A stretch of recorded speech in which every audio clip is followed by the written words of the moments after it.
Hello, everybody. Good afternoon. Welcome to the stream. Everybody wave. Say hello. My name is Meric Moir. My pronouns are he, him. We are playing the Cosmere RPG today again. So excited. Everybody's been asking for us to do another one. Look at all of these amazing writers and designers from the Cosmere RPG who are here to play this game. And extra special thank you to Ace, who's going to be running the game today. It's gonna be a treat. It is looking cool. Okay, so our very first things as we're getting into it, we are using Roll20 today. The channel is Roll20 Ambassador, or we are Roll20 Ambassadors, so we love using Roll20. It's a free service. You can go and sign up and try out a virtual tabletop there and pay additional money for cool extra features. Our musical background will be provided by Syrinscape today. Ace, you want to hit play and let that just hear a little bit in the background for a sec? Absolutely, a little teaser. Yeah. Our good friends at Syrinscape are excited that we are using them for the streams. While we are waiting for that to come up to volume. Ooh, I hear it. There we go. Very nice. Really cool news in that the Cosmere RPG Backerkit is opening very, very soon. Invitations are, or sort of emails are starting to go out to backers from the Kickstarter. If you missed the Kickstarter, the Backerkit will be open to the public very soon, possibly even by the time you're watching this on YouTube, if you're watching this on VOD later. So check out Backerkit, look for Cosmere RPG. You can still get in on the game. Other cool things going on in the world of RPGs right now. Green Ronin Publishing is running their Expanse Transport Union campaign. My channel did a one-shot with the new Quick Start, Lost But Not Alone, so you can go and watch that on our YouTube channel and back their campaign over the next week. For Star Trek Adventures, we just put out another episode of our USS Challenger stream with writers from the Star Trek Adventures line, and the starter set is going to be coming out soon for the second edition of Star Trek Adventures. And if you want to see another live actual play, my wife Jen is running our team through a Fallout game. Second episode is on Monday, and it's set in our hometown of Edmonton, Alberta, Canada. So very exciting, very fun. First episode's up on YouTube right now. Second episode will be this Monday. That's it for basic news and stuff. Ace, on to you. Yes, so thank you, Meric, and thanks to our lovely team here for being part of this one-shot. So for those of you who watched our Hog Heist, which was fantastic, this is going to be a little bit different. Today we are a legal team in the nation of Vizier, and we're going to be at our most dramatic as we make a case in a courtroom. So just wanted to go around and introduce everyone. So I am Ace and I will be your GM. I will pass to Imogen and we'll go from there. Hi everyone, I am Imogen and she, her. Shall I introduce my character as well, or are we waiting for later? Sure, why don't we give name and pronouns for the character? Okay, today I'll be playing Tama, and her pronouns are she, her as well. Shall I nominate? Yeah, popcorn it. Lydia. Hi, I'm Lydia Suen. I'm lead writer of the RPG. My pronouns are she, her, and today I am playing Arnix, who is a Leoforan clothier, and her pronouns are she, her. My name is Lyla. I am the project lead for the RPG, and today I will be playing Falzat, a very dramatic courtroom arbiter. And his pronouns are he, him, and my pronouns are she, her. And I will pass it to Ross. Hello, everyone. I'm Ross, and I'm on the core design team for the Cosmere RPG. And today I am playing Backstall. Both of our pronouns are he, him. And he is a scholar, strategist that is very obsessed with evidentiary pursuits and just keeping track of everything, cataloging, just down in his little dark chaos dwelling where he just has a full-on murder board for every case you could possibly imagine, just in case it's relevant to other cases. And Meric, Awesome. I guess you already introduced yourself, but how about your character? Exactly. We know who I am. My character today is Paxson, who is a singer-hunter. So born and raised in Azier, recently after events in Words of Radiance, has joined the workforce officially after having been a assistant in a legal office. Now, putting all of those things that I learned to use in actual courtrooms. Pronouns he, him for Paxson. Cool. Well, Ace, shall we run the teaser video and then get started? Yeah, just before we do that, do want to point out, as you mentioned, this is taking place roughly at the end of Words of Radiance, beginning of Edge Dancer, so that's just a spoiler notice for anyone who's new to Stormlight or working their way through. But yeah, excited to get on with it. Awesome. Okay, and on to the teaser.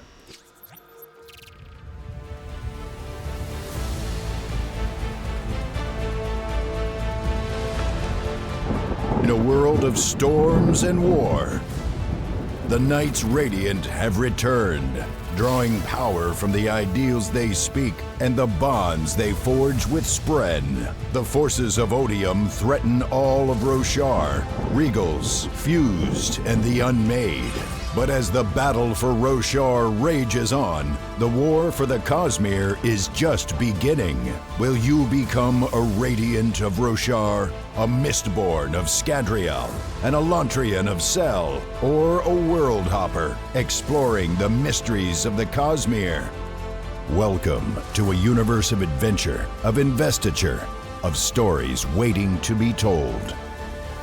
Welcome to the Cosmere RPG. We're back. Welcome back. So, we will begin with a little introductory prologue, as it were. We find ourselves in a riverside town in the land of Azier, on the outskirts of Azamir. We zoom in to bustling docks on the side of the river, across from the sparser beaches of nearby Emul. We follow the docks past shops and residents inland toward a series of more official-looking buildings. Amidst these sturdy stone buildings with dome tops covered in official yet colorful flags and markings, one tower rises up taller than the rest. You all know this to be the Tower of Arbitration. Inside, you find yourself standing on one side of a grand hall. To your left, the empty bench of this case's opposition. For they're now standing in front of you and in front of the rest of this tense, quiet chamber filled with locals. They're trying to undermine the case that you've just made for an appeal. The High Arbiter sits on a raised platform slightly to the right, directly in front of the bench where you all stand. But his is not the highest seat in the large, oblong chamber. Facing the opposition, at equal height on the other side, a team of scribes and artists record the day's events. And raised between the two, on the highest seat in the room, is another scribe. This one chained to his seat. You began your day arguing that this defamed young scribe, Tazel, should be granted an appeal. Months ago, he was tried for the murder of the local Vizier, your township's key connection to the new prime. And as a matter of top jurisdictional urgency, you feel the case was investigated and ruled far too swiftly, especially by Azish standards.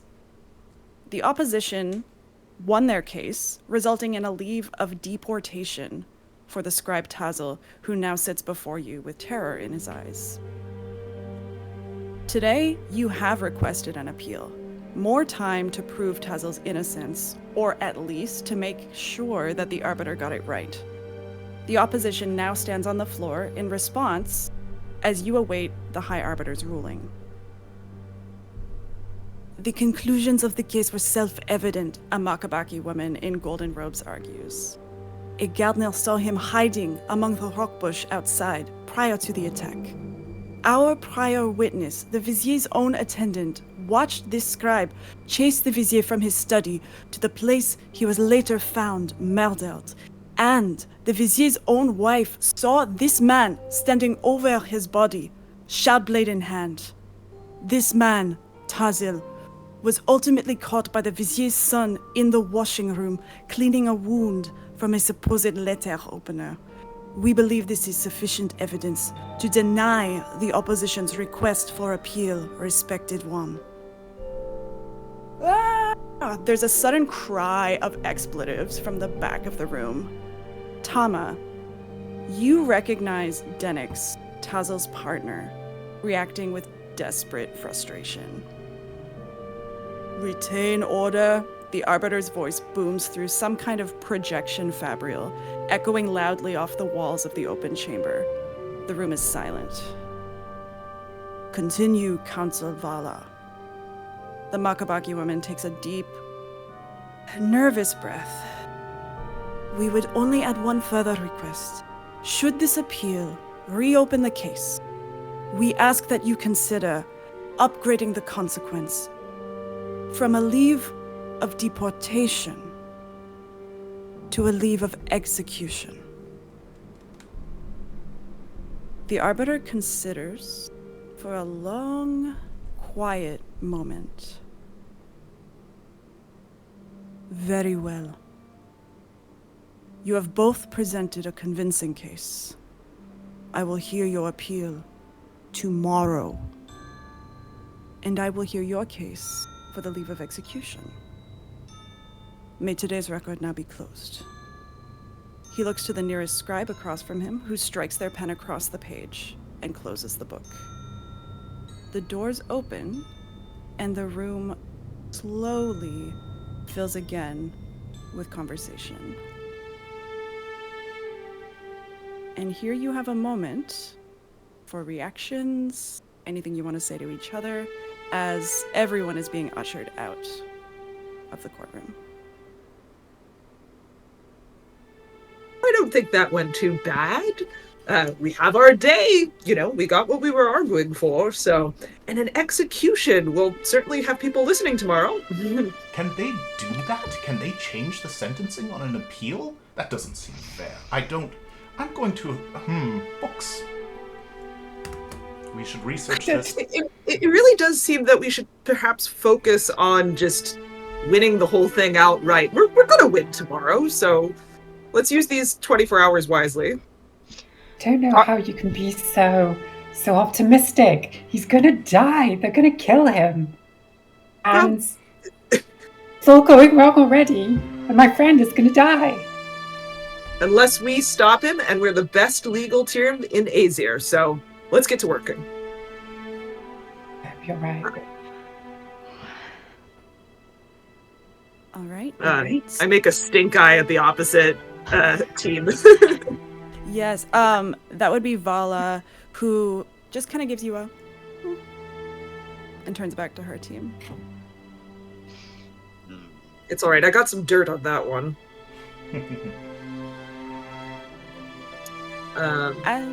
As you're being ushered out of this great hall of arbitration, Tama, you are approached.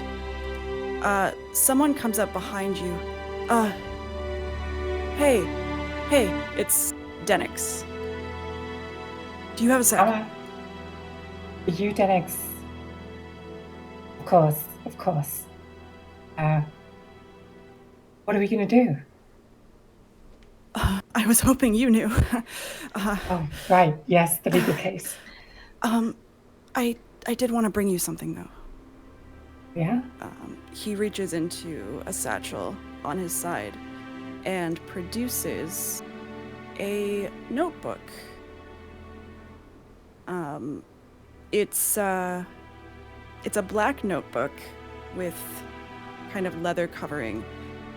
It says, after, they cleared out his study, he wanted me to find this. He said it was really important. I couldn't find it for the trial, but I have it now. Hopefully it'll help. This is perfect. There must be some evidence in here. There has to be. I hope so. You're gonna get him out of this, right? He looks at all of you. Paxson has his hand up and is like, we should be sure to enter that into evidence immediately. Proper procedure. If. Yeah, of course, we are absolutely. There should be. You should sleep easy tonight. Tomorrow will. We are on the case. It's basically solved already, right? I wouldn't quite say that. Confidence has been the downfall of us once before. I remind you all.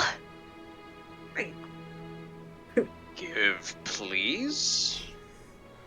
Okay. Denix, let's get that evidence in Baxter's hand as soon as possible. He's got the eye for this stuff. He's handing it to you personally, so... Oh, I will take it first, and then give it a flick through for old time's sake to remember my friend, who is not dead yet, but it's a close one.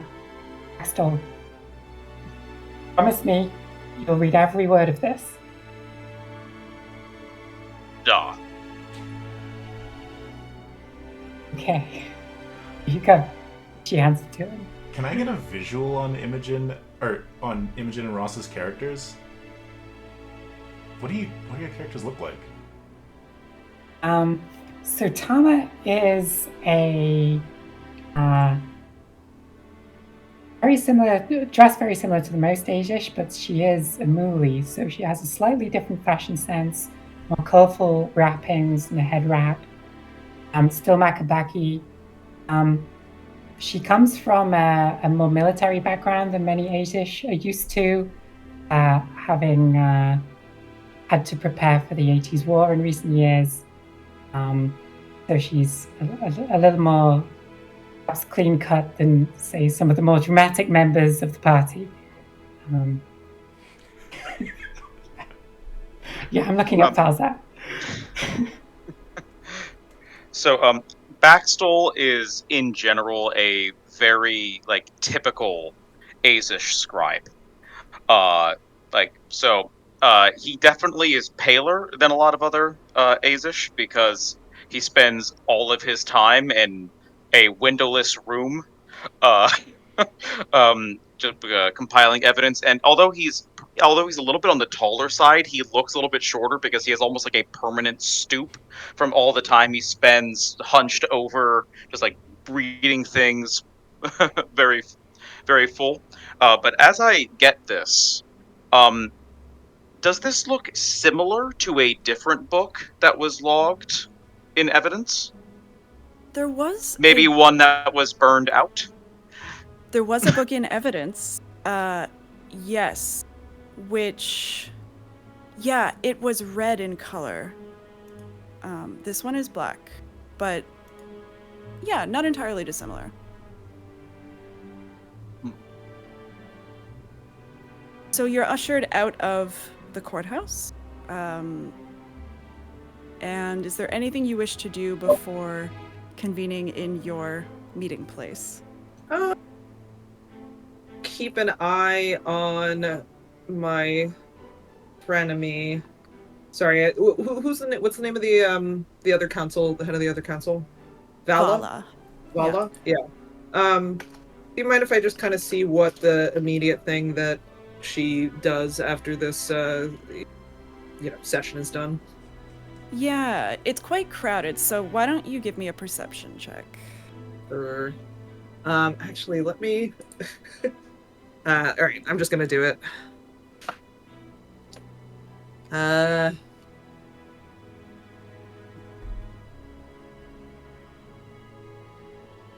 Sorry. I think it's I want to say it's a 12. Give me... Yes, a 12. Well, yeah, it's a little hard to see exactly. You do see that she seems to be going toward where the family members are. So that would be Lady Jessam and Dolu. She's, approaching maybe to make conversation or just exchange pleasantries. You're not sure. Okay. I am going... Do you think I can... you said there's a big crowd. I am dressed... I think Falzat takes the top coat off of, which is the most ostentatious one, off of already fairly ostentatious outfit, to be a little bit more sneaky, and then tries to, kind of curve around and navigate to the edge and see if they can overhear what is going on. Yeah, I mean, at the moment, you are kind of being ushered outside and kind of funneled through a big crowd of people, so it might be difficult. You could wait outside for a while if you wanted. Let's just keep the scene moving. Sure. So, Baxtol, I believe that you had procured a place where you all have been conducting your business. Yes. Just real quick, what are the forms that we're going to need to fill out to put this into evidence? We've just gotten this new thing. Before we start studying it, Paxton's definitely going to be like, but before we leave the courthouse, we're going to need to put that in. You do see a scion of the Arbiter, who you're somewhat familiar with, on the outside of the stairs as well. Okay, so Paxton will approach, and as a sort of probably shorter than a couple of the Makabaki here, a singer with dark skin and red marbling, in art form, so with long hair strands held back and really proper Azish robes, every piece in the right place sort of thing, we'll go over and say, basically just say, we have just been given this other piece of evidence and we would like to follow the proper procedure. Yes, very well. And you see he pulls out it almost gives you the vibe of a magician with a bunch of scarves, only it's notebooks that are kind of connected together. Just kind of parchment on parchment on parchment, and pulls out a writing implement. Okay, yes, this is for which case number? Rattle it off, yeah. This one, of course. Sorry, long day. And starts, recording. Case 54632-1177. That is the number I gave you. I believe we're in year 1177. Yeah. That's it. Yeah. Paxton Notebook of the fills things out. accused Yeah. just found. Yes, thank you. I will be sure to file this with the Arbiter. This is for tomorrow, yes? Correct. Should be evidentiary item number 12. Previously there were 11 in collection 2. Yes, I believe the extension will have to be granted by the writ of arbitration, which means more work for me tonight. Thank you. And also, if I may, I have prepared these robes for the accused for tomorrow, and per this particular policy, I'm submitting them to you now so that they can be properly checked and arranged for Tezel to wear tomorrow. And then I'm just going to kind of hand over a bundle of very nice, tasteful, but just elegant, but not too stuffy, not too fancy clothing for Tezel. The Scion kind of like looks inside as if to find the person whose job this actually is, and then with the amount of people is just resigned to it. Very well. Do be careful, that's fine sea silk from Steen. It just needs a delicate touch. Understood. Fine sea silk. Thank you. Yes, good day. Arnix, that's quite lovely. Excellent, excellent. He'll be looking good on the witness stand tomorrow. Oh, very good, very good. So we've been led out, and there's a discussion happening with Vala and the wife right now, right?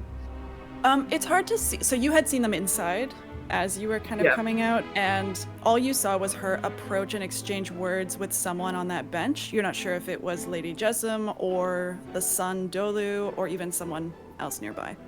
Okay.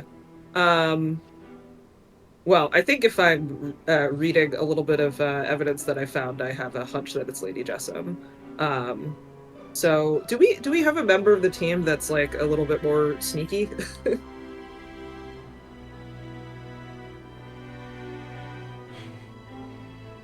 All right. I will. Yeah, I'm gonna try to pull people aside quickly and go like, I'd wait a little bit, but timing is everything.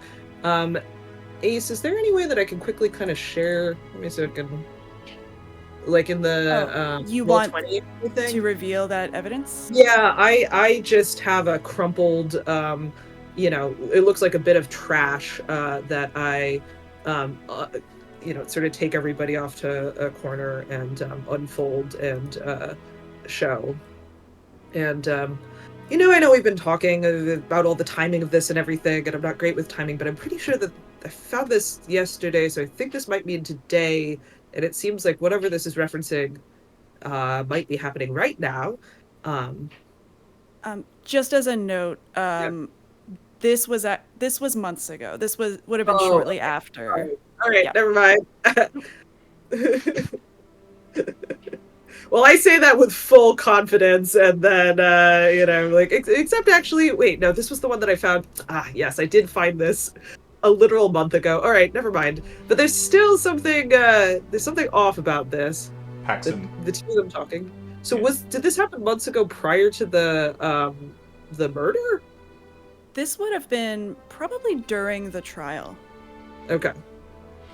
Paxton will lean in and sort of like quickly be reading this and say, do we know any other Jays, or is that Lady Jessam, do we think? Well, that's what I'd assumed. Are there any other people attached to the case? With a J? I think it's Lady Jessam. Obviously, she's, hired, or at least has stakes in all of this. And there's something fishy going on here with a device or a fabrial that's doing something nefarious. Yeah, I don't like the look of, from the Journal of the Council of Prosecution saying get rid of the device. That sounds like evidence tampering, and I take that personal. Yes. Am I able to kind of like lift it and sort of see how deeply inset the writing is, and maybe determine whether span read might have been used to write this, or maybe the quality of the ink, anything along those lines? And you want to give me a deduction check? Yes, please. Can I help with that? Ooh. Yes. How do you help? I would say from just with my time scribing, I'm very used to the way a span read would go across the paper, and so I'm looking for particular, like a perception check. Sure. Yeah, why don't you roll perception? Well, I think I just give Lydia advantage. Oh, or give advantage, yes. Yeah. So, I've never had this happen before, but I rolled with advantage, and I have 2 nat ones, so... Just take Yes! that. So, failure with complication. So, you're looking at this and you're like, it's, yeah, this has to be, is it a span read? Is this writing? Oh, man. And as you're kind of trying to tell, Paxton moves in to point at something at the same time that you try to maneuver, and it tears down the middle. Oh. The evidence. Oh. Is that about evidence tampering? I think that this does mean that we have to now locate this actual device, but luckily I'm sure that Baxtil, well, we can still kind of put it back together and see what it says, right? I think I can make that work. We'll try. Not very good at crafting, but Right. It happens to be my area of expertise. Oh, you don't want me to touch it anymore? Oh, very well then. As you're having this conversation, like, some of the crowd of people you notice is starting to kind of circle around you and try to listen in. I think we need to get somewhere more private. I'm just loudly trying to do saying that since things we like, left the yes, courtroom. that will be a great reveal tomorrow. I am sure that, the audience will be very interesting to hear that fact. Quite incriminating. I can't let the gardener let that one get by. And yeah, there. You see someone who's definitely like a reporter. Who's, like, got a similar thing to the Scion, only it's just like they're eagerly looking at you like this. Yeah. Ace, could I declare that Vala, the opposing counsel, is my quarry? Yes. Excellent. What does that mean for you? For me, that means seek quarry.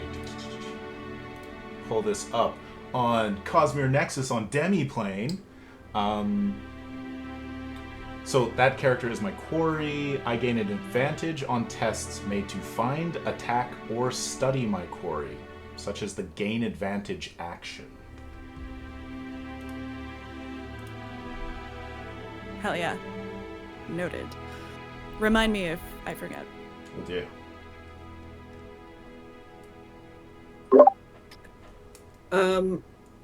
Could I propose time jumping to our office, which is a little bit more private? Absolutely. Baxtol, what is this space? So basically, I don't know off the top of my head like what kind of hall this would be in, but would this be in the hall of arbitration where evidence would be collected and stockpiled, or where would that be? No, I imagine that you all would have kind of an off-site private place where you conduct your work. All right, so yeah, I imagine like Baxtol, if people haven't been able to pick up on this yet, is not a fan of people. Much more friendly with papers than with people of flesh and blood. So he would get just the most secluded, either underground bunker-esque space or just in a labyrinthine hall of some place, just have an office where it would be incredibly hard for walk-ins to find him. And so we would head to just this secluded, windowless location that's entirely lit by spheres, and it basically looks like a place where the walls, the shelves, the ceiling, the floor, everything is hooked up in kind of murder board fashion. And if anyone disturbs anything, he will get very cross. But he's going to take this book that he's been kind of thumbing through, looking in, and kind of like get a look on his face, and is going to rush over to where he has a public record of the timeline, and is going to be kind of looking up and down. And I think while he's deep in thought, I am saying, like, last year there was this case, the prosecutor went right up to the board, and they were scribbling down times like this. And at some point, they switched two of them, and it was this dramatic reveal about how he had actually been the witness had been at tea with somebody, and they showed that, and then he turned around and said, "Oh, so he could not be there." Could we get something like that? I think that would be very showy, flashy, just some kind of reveal. And I think that Fazl is kind of like moving around like bits of actual timeline evidence and being like, like I could move something here and then just be like, and so. Stop messing with my board. Stop it.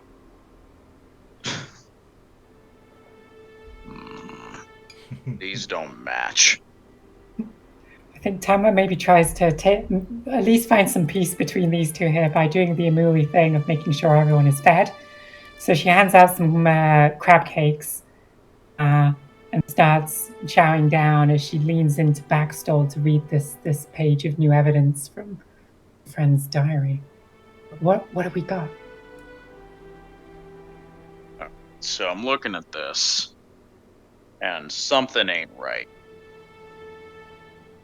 So according to Tazl's notebook here, this meeting with Vizier Dalagax, it went all the way up until 6:22, with notes from 5 o'clock, 5:24, 5:58, 6:18, 6:22.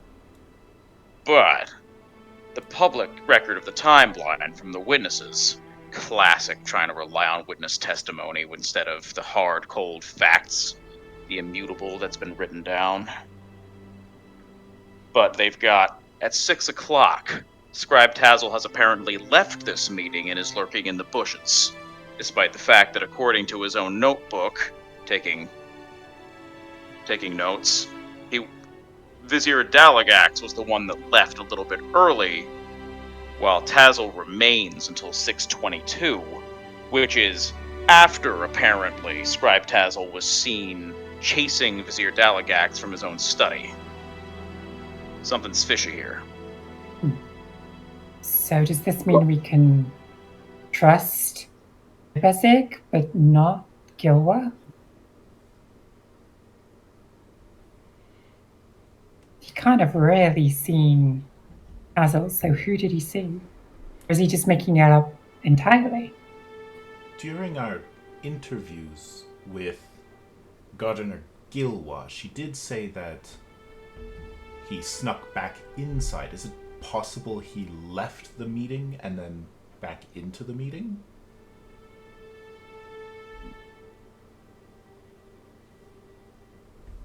Good question. They. Yes, Can I ask, which would probably be helpful for the viewers, what is Tazl's current story for what happened?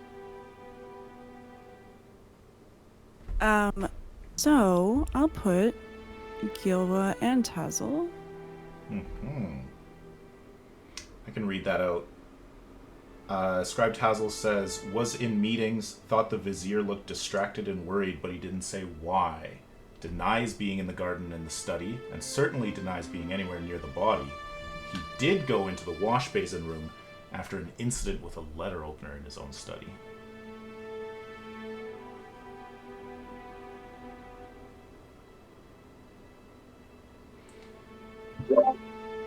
Do we have sketches of the wound? Like Tazl's wound from the letter opener, supposedly? You don't have sketches of it, though I guess there would have been some in evidence. I don't have sketches of it. But yeah, it was just like a kind of a cut across the hand here. And the opposing counsel argued that was a defensive wound. Was there a letter opener found in his office? Yes. Yes. Well, actually, sorry. It was found on his person after he came out of the wash basin room. He claims to have been cleaning it, so. Okay. So the prosecution argued that he was using a shard blade to kill the Vizier, and the Vizier cut his hand with a letter opener, and then he took the letter opener and went to the washroom. It seems odd for him to pick up something that was used against him and then run. If anything, it would be better as evidence of self-defense if it stayed on Vizier's body. Baxter, am I hearing you right that you're saying that there was some meeting going on when the gardener said that he was in the bushes? Yeah. It's Did 5 they- o'clock. Vizier Dalagax begins the meeting. 5:24. The search for a new prime continues in case the child prime does not work out. Candidates are revisited one by one. 5:58. Vizier Dalagax excuses himself for a personal matter. 6:18. Clerk Oka, who's that? I don't recognize that name, completes the presentation and requests a vote be filed for scheduling. 6:22. Meeting is adjourned late. I'm looking forward to some dinner. You're the paperwork guy, but if there was a vote or something, shouldn't there be paperwork A about record. that? And perhaps that has a name of our friend on there? And Clerk Oka could perhaps be someone who could corroborate Tazel's story if we can find them. Could it be possible that the person that Gardner Gillis sees is the Vizier? Timing works out. There's only 2 minutes apparently between Gardner seeing someone skulking around and the Vizier leaving the meeting for a personal matter. There's also something a little strange about the timeline as well. So 6:35. Lady Jessam finds Vizier Dalagax dead, and Scribe Tazel apparently standing over his body with a shard blade, and somewhat miraculously, in the evidence log there is a time fabrial that has its gemstone drained and stops working at that exact same time. One heck of a coincidence, if you ask me. What would cause a time fabrial to stop? It's the stormlight running out, but why would it happen at exactly that moment? I don't know the answer to this question, but I like the word time fabrial. That I can work with. What does a time fabrial do? Or just it's like a watch kind of thing? It keeps track of time, yeah. Okay. You know that it's Yeah. a watch, and that was a wording issue on my part. So it was not drained; it was cracked, because Ooh, fabrials in this era rely on captured spren. And so the stormlight is actually drained intentionally when the spren is put in it. And then if the spren is freed when the gem cracks, it'll stop working. A little note from earlier. A clarifying question for Ace. I think I know the answer to this, but considering Tama knows Tazel so well, him having a shard blade, extremely surprising, right? Yeah, no, like, he has never expressed a desire to fight or be any kind of warrior.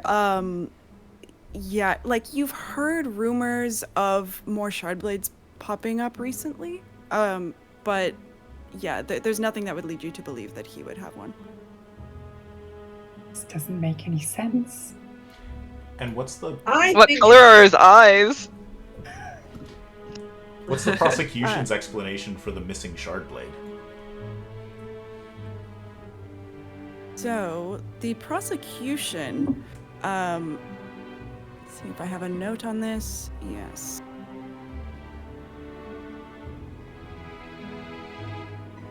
So the shard blade is missing, assumed unbonded by Tazel by the time he was asked to produce it. So they're saying that he could have unbonded it, stashed it somewhere between the time when he was standing over the body and when he was arrested. So then how did he even get it in there if it was unbonded? Wouldn't that be obvious? Hard to walk around with a 5 to 6 foot long blade and people not notice.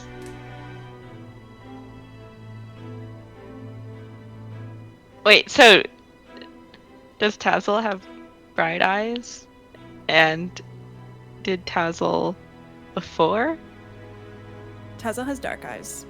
Okay. Mhm. Can we get on the screen attendant about Ibazik's sort of testimony or witness statement?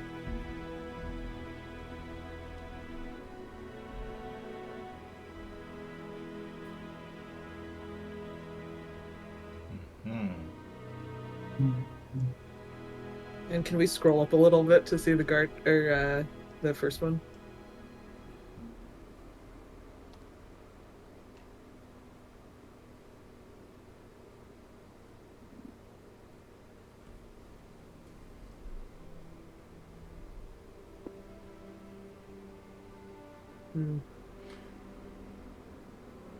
Mysterious.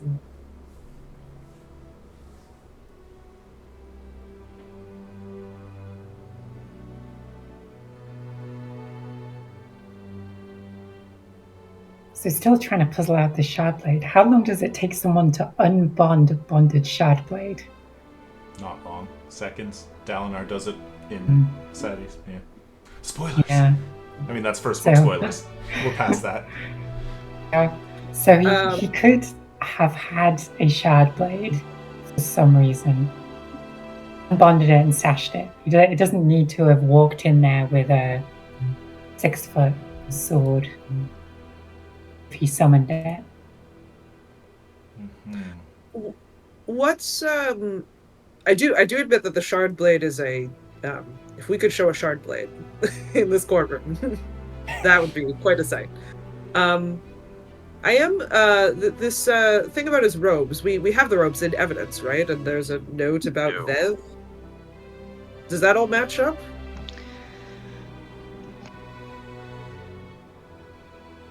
There are some slight inconsistencies in the robe. All right. There's a sketch based on Lady Jesson's testimony that she was very specific about. And in particular, I want to draw your eye to the elements at the ends of the two central sashes, Mm-hmm. where we have two squares they're both matching on the same scarf. But the robes that we have in evidence, the one on the right is different from the one on the left. So perhaps we do have an imposter. Ooh. Yeah. Baxtel, if you want to give me and anyone who wants to assist, a deduction check. I'll assist because fashion. Yes. I will happily do a deduction. That is one of my erudition skills as a scholar. Ooh. What's an erudition skill, Ross? So, an erudition skill. So, erudition is the key talent for the scholar path. And when you take it, you can, and then whenever you finish a long rest, you can choose an erudition expertise, which basically lets you just change an area of study. And you can assign an extra skill rank to 2 different cognitive skills. So I chose deduction and lore so that I would have 3 ranks in both as opposed to the normal maximum of 2 ranks in both I could normally have as a level 1 character. So thanks to that advantage, that is a 25. Wow. Okay. What don't you see? The power of scholarship. I was literally 1 away from getting 26 with opportunity. So as you look at this, and you know this well, but now with a little bit of assistance from your good friend Aranix, you're able to kind of see this in more of a fashion lens. Aranix knows that symmetry is a Vorin thing. Sometimes in, the fashion studies of Leofor, they will bring in a little bit of that symmetry just to sell more in Alethkar, but for the most part, they don't concern themselves with that.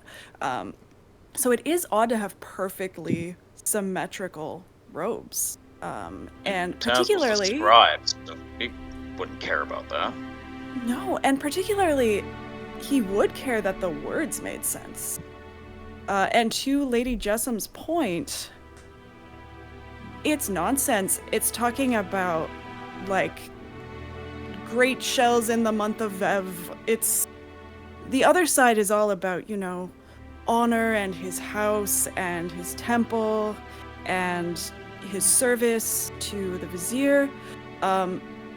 And yeah, that one side, it's like someone just threw an exact mirror image of the text together in like a strange mockery of what he would normally be seen to wear and what you saw presented in evidence in the courtroom sketches. Out of character, it's so funny. I have been so much into Mistborn the last couple of months. Lightweaving did not occur to me at all until that second. I mean, I've been trying to come up with an excuse in character to talk about surge binding because I had a feeling instantly that that's what was going on, but I'm not sure what my character would know. I'm like, did Ace bring in a Khandra? No, he wasn't dead. We need bones. Like, I'm... Oh, I thought you meant Rune was changing the... I mean, no spoilers. So the actual robes look correct, right? Like they have not the gobbledygook, and it's what Lady J said that she saw. Okay. So the robes that you saw in the courtroom sketch, the left side, are the quote-unquote correct. Like that, the writing makes sense. That's from the actual robes that are in evidence. Yes. That sketch. Yes. I gotcha. The right side is the messed up one, and the messed up one is from Lady Jessum's testimony, but she swears that's what she saw. Yeah. Well, so at the very least, I think this is a clear way that we can throw sort of confusion as to whether Lady Jessum is actually reporting correct information, given that physical fact contests what, you know, comes from her memory. Easy to argue against, though. It's easy to make mistakes like that in memory, especially where details are concerned. A little bit of haziness in the whole thing. Like, if she's so states so affirmatively that this is what she saw, and she is obviously wrong, perhaps other things like the time of when she claims that something could happen, or even who she saw, might be off.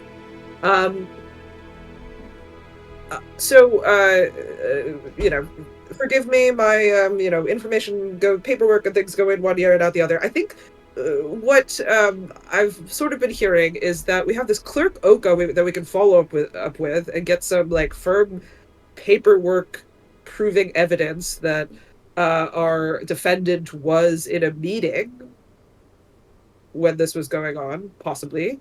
And then we have a mysterious device that disappeared and was, somebody with maybe underworld connections was able to get rid of it, or some, interesting thing here. Are there any other leads and new information that we can find where we get out of this stuffy room? I'm almost tempted to suggest we go take a look at the bush where Hazel was supposedly seen. Because I don't know why I'm thinking this, but if Hazel's outfit was disturbed, perhaps he lost a piece of fabric with something written on it that then had to be reproduced in a hurry. It might have fallen off in a bush or something. Maybe someone overlooked something and there's a scrap of evidence down there that would fill in that blank. Just a thought. Bush fabric, okay. Yeah, and this would be a good opportunity to maybe try a couple of endeavors. I will also say that you do have in your possession a pair of span reeds. So if you wanted to split the group, you do not have to. But if you wanted to try to get a couple things done, you might be able to. I'm good at looking for evidence. I'm happy to run out and search. my character would also be interested in going and trying to find physical evidence. Arnix would probably want to maybe find one of the witnesses and catch them off guard and ask them a question that seems very minor, and then maybe kind of get them talking. And if I'm anybody open. can find Clerk Oka, I think that would be helpful too, because it could Yeah. corroborate the testimony of Tazel's testimony. Tama would be interested in going on and questioning some people, whether that's Yeah, Vizier or Clark. Okay, yeah. I am most interested in trying to hunt down what this device was. But if it was months ago, it would basically be like, who would somebody who's rich and connected know that would be able to like spirit away a device, I guess, is the best lead that I can think of. Yeah. I wonder if you would have contacts, Fazat. Let me see. I would say if you wanted to give like a, I'm gonna say either lore or survival. To see like, is there anyone in this town that you know to be shady or like might, know where Alright. some mysterious devices would flow through.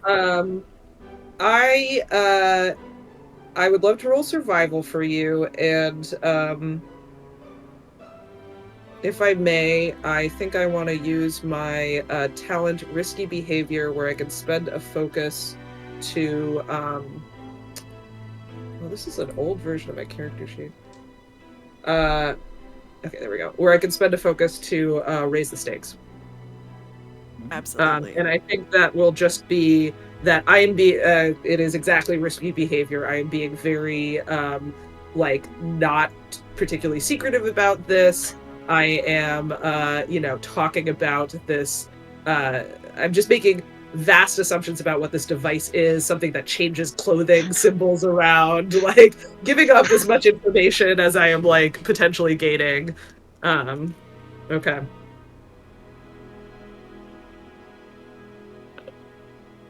Okay, I got sorry, you said lore, so I got a 13 on my survival. I got a blank on my plot die, but I believe I can re-roll that as an agent with opportunist. Yes, Does using that the opportunist talent. Using the opportunist talent. Once per round, I can re-roll a plot die, so come on, baby. Another blank. All right. All right. Like it was a 12, you said? A 13. 13. All you really know is like there's one area of the docks where like the rough and tumble, like you're sure you've seen pirates come in there. And some of the seedier underbelly of this town like to hang around. All right, so I'm definitely off, not being particularly useful, looking at pirates, and I think that at a narratively good point, I'll join the people questioning witnesses. But... Okay, so you're heading to Pirate Dock. Is anyone going with Fazat? Oh, I don't think I'm actually going to wander. Like, I just spend a few hours, like, deciding that the pirate docks are, the best thing, and then I think I will give up on that. If my only lead is... here's a sketchy pirate dock, I think I'll go help out other people question witnesses. Okay. So what else do we have going on? We wanted to go check the garden at the palace. Yes, find bushes where... One other thing I wanted was. to point out that Paxton and Arnix, you would notice and recall, through all of this witness testimony, there's also another oddity, which is that Dolu didn't speak their statements in the trial. They provided written testimony. They were away studying something in Leofor, though their writing was not clear. A fashion? Could be. Perhaps? And actually, the more you look into like the witness, I guess, rules, probably in collaboration with Baxtell's keen eye, you would notice that the excuse they gave for Dolu not testifying was that they were underage. And while they were when the murder took place, by the time the trial happened, they were actually of age and could have testified. Oh, I want to go talk to Dolu. Tama? You in? Man, let's do this. Okay. Who's going to talk to Dolu? Maybe I'll lead that if that's okay, since I'm hoping to draw a connection over Leofor. Makes sense. Great. And I who's will- going to the garden? Love it. Okay. So we've got Baxtell and Paxton going to the garden, Tama and Arnix going to Dolu, and I guess Falzat, will you be joining one of those? I'll join in the Dolu interaction after they get a little bit of time to talk to them. You know, I'm coming late because I'm coming from the docks. Okay. Are you actually going to the docks? Sure, I'll go to the docks. Maybe I'll see something cool at the docks. Yeah. I assume you're just looking from afar. No, I'm doing my messy self thing about like, oh, who could get rid of a fabrial or a device, or anybody seen a woman by the description of, and I give the Vala's description. So Okay. We're gonna call this either persuasion or deduction. Oh, Yo, baby. smugglers, where you at? We're heading Yeah, towards the Yasna style lesson here, aren't we? And we're gonna raise the stakes. Oh, excellent! I don't even have to spend okay, so definitely persuasion, and I'm happily going around, but I do have a fine pair of shoes, which is the finest clothing that I have on me. So I'm trying very hard not to step in the mud as I move between different bars and things down here. Oh my God. All right. Well, I got an 8 on my persuasion. I got another blank on this plot die, which I'm going to again re-roll the plot die. At least let me fail spectacularly if we're gonna do something. Hey, I believe that is an opportunity. I rolled an opportunity on the plot die. Okay. So I think you see a couple figures having like a hushed conversation around some crates not far from kind of a raggedy looking ship. And you're like, all right, these are the kind of people I'm looking for. Maybe I can offer them something. I'm gonna get in there. And as you come to like start asking the question, you see like what must be well, you can only like assume is their dock bouncer come with like a giant like nailed up bat and is just like swinging it around, like looking down the dock for any sign of someone to intimidate. So it is so suddenly not so inviting. All right. I full on step in a puddle, realizing that this is not the alleyway that I want to be going down. Swear loudly. Yeah, I don't. Is it clear to me what the opportunity is that I got from this interaction? I was thinking complication. My bad. So yeah, I think though, as you are like kind of like, oh shoot, gotta get out of here. You do see like one of them hauling a crate. And inside you see what looks to be a collection of like gems and fabrials. So it's hard to tell if this is related, but you can at least say there's some kind of smuggling probably happening. All right. why don't you come back to me? I'll see if I can think of how I can talk to these intimidating people.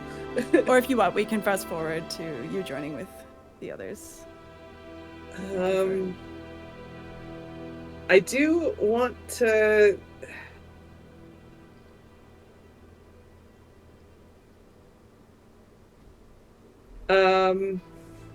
yeah, why don't you just cut out maybe to the folks that are not doing the questioning, and I'll see if I can think of a way that I can get into talking with these people. Sure. So, let's go to the garden. So going to the garden, we had Paxton and Baxtall, correct? Correct. So, you approach the palace where this crime took place. And it is luxurious. It is, you know, a mix of like circular and square buildings, made of pale stone, but quite immaculate, quite rigid and well taken care of. And you do see, in fact, the tower where you know that the murder of this vizier took place.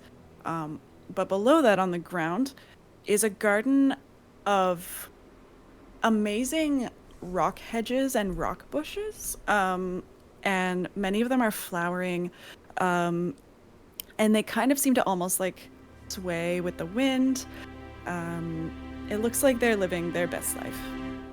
And as you kind of approach the garden itself, you are met with a familiar face, as Gardener Gilwa is kind of pulling supplies and tools across the garden, and doesn't seem to notice you. I'll give like a nod to Baxtall and start walking towards Gilwa. And ask them where which bush. okay. Yes. Keep us from being here all afternoon. Gardener Gilwa, we are advocates Paxton and Baxtall. We were hoping to speak with you and perhaps look at the garden. Oh, pardon me. And he's kind of like, or they're kind of rubbing like dirt from their face. Yeah, what can I do for you? Could you walk us through once again how you saw Tazzle, where you saw Tazzle? We would like to look at the grounds and hear it fresh. Oh, absolutely. You're welcome to, you know, anything that you see and anything you don't, just let me know and I'll give you a hand. Just try not to crawl through, because they really don't like it when people do that. They get a bit reactive, and, you know, some of them are babies, so we're just trying to, you know, we don't want to alert anyone here. But yes, I saw the rock bushes, these ones over here, and he points they point pretty near the palace, but maybe about halfway up this, probably about 120-foot pathway, so about 60 feet from the palace. These rock bushes here started moving like they were reacting to something, and, you know, they get sensitive, and I don't like, and they certainly don't like, people crawling through them. So, I just, you know, wanted to make sure, because sometimes kids play in there, and then, lo and behold, Mr. Tazzle pops out, and I thought he was inside, so I got mighty confused, and then, he looks right at me, so I know it's him, but then he gave me this look, he like told me to shush, like, and then went back inside. Weirdest thing. And I point up towards the tower. Is that the Vizier's bedroom? Or what is this room we can see from here? Well, yeah, there are several rooms around this staircase. Vizier has a study on the main floor, but up the tower there's kind of like, he has a quiet room, and not a bedroom, but like a guest quarters in case, you know, work's going late. And I think there's also a space for some of the people who service the tower, and a space for some guards there as well. So Ace, would the Vizier have had his meetings in this tower as well? Like, would this be where Tazzle was supposed to be? Like when the notes are being taken? No, the meetings would be in the main kind of palace. Okay, so roughly how far is that from here? So it's all connected, right? So it's one palace, but there's kind of like this tower off to one side that stands prominently with the Vizier's banners. But could we assume it would take like several minutes to theoretically get from like the meeting room to these bushes to then get into the Vizier's tower? Yeah, that's fair. Did you you said you saw Tazzle in the bushes, but did you see the Vizier himself go into the tower earlier than that? Did you see him pass through? Boy, I mean, it's been a while, but I mean, I didn't nothing out of the ordinary that day for the Vizier. Usually does a garden walk at lunchtime, and sometimes see him at the end of the day, but I didn't that day. You didn't see the Vizier near his study around 6:20-ish? Oh, well, I work outside. So, I thought the study was on the main floor. Like, do we see it from here? You don't see it specifically. Like, it's not clear what room is what. You just see windows and doors. We have reason to believe that Dalagax left the meeting a couple minutes before you saw Tazzle in the bushes. So did you see the Vizier cross by, like into the tower itself? No. Like I said, sometimes he comes out of the tower around that time, but I didn't see him that day. Oh, lots to think about. Just Mr. Tazzle. And it was around here, and I'll start kind of looking for any interesting things with a perception check. And as you're like looking, the rock bushes kind of move back. No, they're sensitive. Please be mindful. Well, could we make use of your light touch then? To see if anything might have gotten caught in anything, just without disturbing them too much, Oh, and just before that, sorry, Meric, what was it that Paxton wanted to do? I want to search around. I want to make a perception check, but perception test. Yeah, you can do perception for sure. Getting close might be difficult. Okay. Ooh, that's a 25. I also rolled a 19. Whoa. You see immaculate, like sculpted rock bushes and like grasses that it's very clear that someone puts a lot of love and care into this, and it would be unlikely that there would be, any random evidence refuse left over. Yeah. Yeah. And so back to the conversation. Well, I mean, I can get or go wherever you might need. What is it that you're hoping to find? If Tazzle were crawling around through these bushes, perhaps wearing the full robes that one might expect, maybe we would think something would snag or something might have been left behind. Is it possible it could be like in one of the source shells that tend to retreat in? Is that possible at all? Oh, I don't know. They don't really like cloth and things. That's not really their, what they go for. I sincerely doubt it. And in fact, I, of course, went to check on the bushes. This one's name is Charles. And, I just wanted to make sure Charlie was okay. And honestly, you raise a good point. There should have been something caught in there. There should have been something on his thorns, but I didn't see a thing at all. It was clean as a whistle. Did you hear or see anything else sort of suspicious around that time? Other people in the distance, or? No, nothing. what direction? You said you saw movement of the rock bushes, like retracting in as Tazzle was moving through. What direction were they coming from, heading toward the Vizier's tower? Oh yeah, from deep within the garden, and it's kind of like it's a central pathway, and then it's kind of garden on either side. Right. So from somewhere beyond the bushes, it's a little hard to see over them sometimes. So what would be in that direction that Gilwa indicated? There are some kind of outbuildings.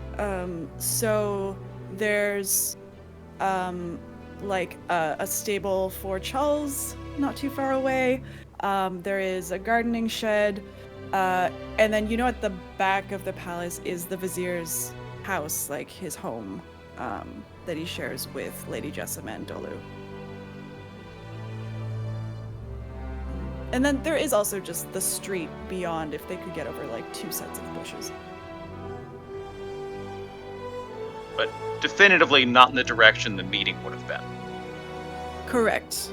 In fact, by Gilwa's description, it sounds like he was heading toward the meeting. Interesting.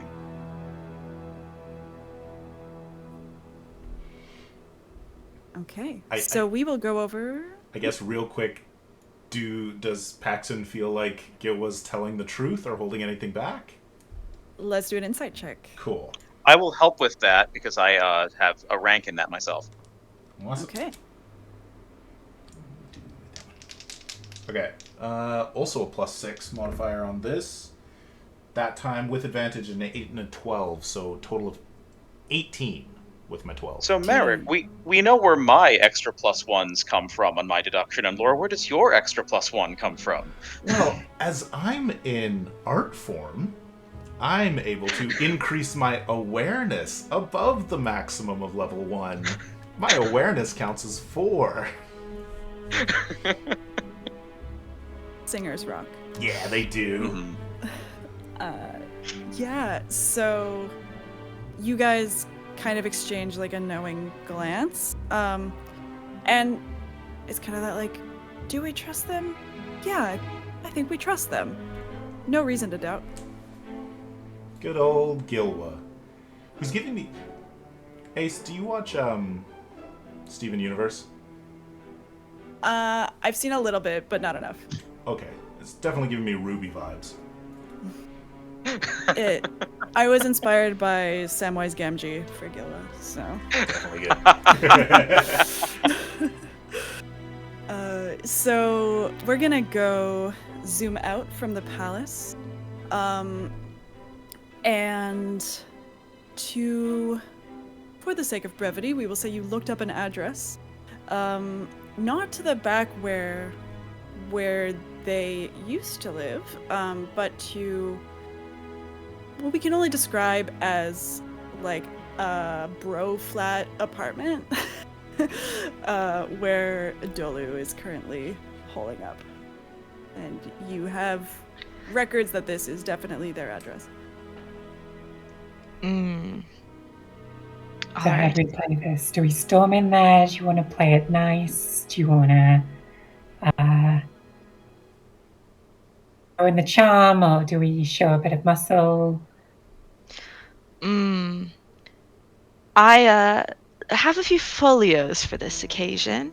I kind of like whip out a few folios of different outfit inspirations that I think would suit Dolu's tastes, and say, now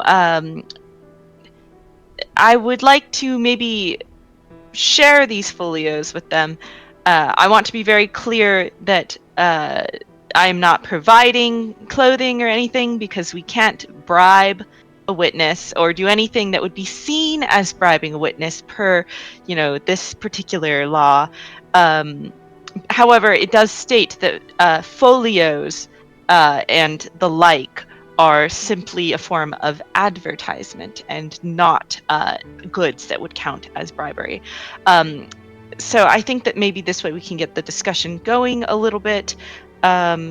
Since you are a friend of Tazel's, it would be interesting to know what Dolu thought of him and maybe get a little bit more context. So it's possible we could kind of come in for some information, but also bearing this non-gift and maybe, get some conversation going. What do you think?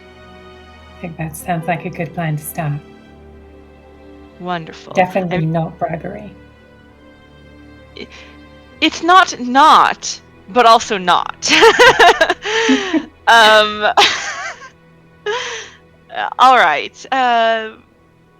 Shall we proceed to the door? Let's go. So you very approach well then. the door, and yeah, it's a little rundown. You can see a light on, a amethyst sphere kind of glowing in the front room. Yeah, but it's otherwise quiet. Okay, I'm going to attempt a knock that would be appropriate for a casual social acquaintance in this area. So you knock, and immediately the curtain pulls closed and the sphere light goes down. And at that moment, we'll say Falzat catches up. Okay. I did want to try one more thing in the dock scene. Yes, sorry. I don't know. We could also time skip back to that, because hopefully I'd show up either way. Yeah, do you Like, guys mind if we pause just to resolve that so we can get you all in the scene? It's okay. Yeah. So, what's happening at the docks? Okay, to try to keep this from, like, extending out into something, I basically want to take a deep breath, wave to the man with the intimidating, like, stick with nails in it, sort of proffer, like, a small, like, pouch of spheres or something, to sort of lubricate the conversation, and then basically, with a lot of innuendo, say that my friend Jay suggested that a local captain, perhaps one that he works for, is very good at secreting away devices and items. And I'm in a situation where I have a device, it's back, at my house that I needed secreted away, so I'm wondering if he could help arrange a meeting, so that I could deal with my little situation. Okay, we're gonna roll persuasion. I'm happy actually rolling persuasion is better, but I'm also happy to roll deception, which Yes. I was going to correct deception, please. And we're gonna keep raising the stakes because that's great. I would probably raise the stakes anyways. Oh gosh. Just gonna get killed in the docks. Murder. Well, so I rolled another 3, and I also rolled a complication. I think that I'm gonna re-roll my opportunity dice, or my plot dice, which will hopefully turn into an opportunity dice when it rolls an opportunity right now. Nope, it really wants a complication with a failure. So maybe I'm not showing up at the questioning. So I do, as with all complications, I get a little boost. I rolled the 2 instead of the 4, unfortunately, so that's a +2, then plus my 4 deception, so 6 + 3 is 9 for convincing this guy that I have any idea what I'm talking about, and a complication. So, in the most, like, used car salesman fashion, Falzat, like, springs onto the dock. I was like, hey, I have devices. You want devices? And these 3 people look at you and, like, you got a bad news vibe before. But now that you are within feet of them, it is, like, just pure glares and raised eyebrows and mistrust coming completely in your direction. I think I'm going, gentlemen, I think I know how this goes, and I'm gonna empty out my pockets of all my marks and be like, get a nice dinner on me, and basically make myself the easiest person to be mugged possible, and then try to get out of that situation. And that is helpful, because as they're sizing you up, like you pull out like a pouch of spheres, and they're just so confused by this. It's like the easiest score they've had. You get the sense that they're still like memorizing your face and taking you in, but they're not approaching if you back away. And if you're looking for something interesting to do tomorrow, come to the trial of. And then your whole team was murdered. And your whole team was murdered. Which made for an excellent spectacle. Murders at the murder in the Vizier Tower. Yeah, come to the trial of Tazzle is sure to be very entertaining, and that I will leave that situation. Great. They growl at you as you leave, and you find yourself checking the address. I don't know who has the span reads right now. If I think Team Garden has one. Yeah, I think we have one. So, you're probably not communicating then with your friends on the stoop, but let's say you have the information to catch up with them.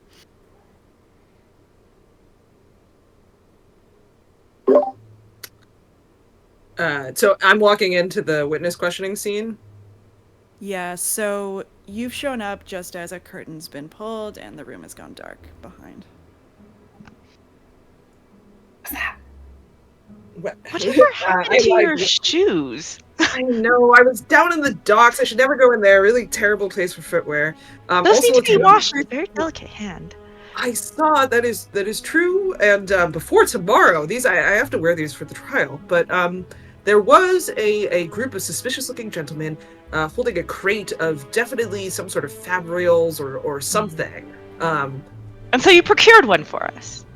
Well, I procured the memory of where that box went and all of the very large, muscular gentlemen that were carrying it, and one of them had a board with a number of nails in it. Anyways, I don't think I should go back to the docks.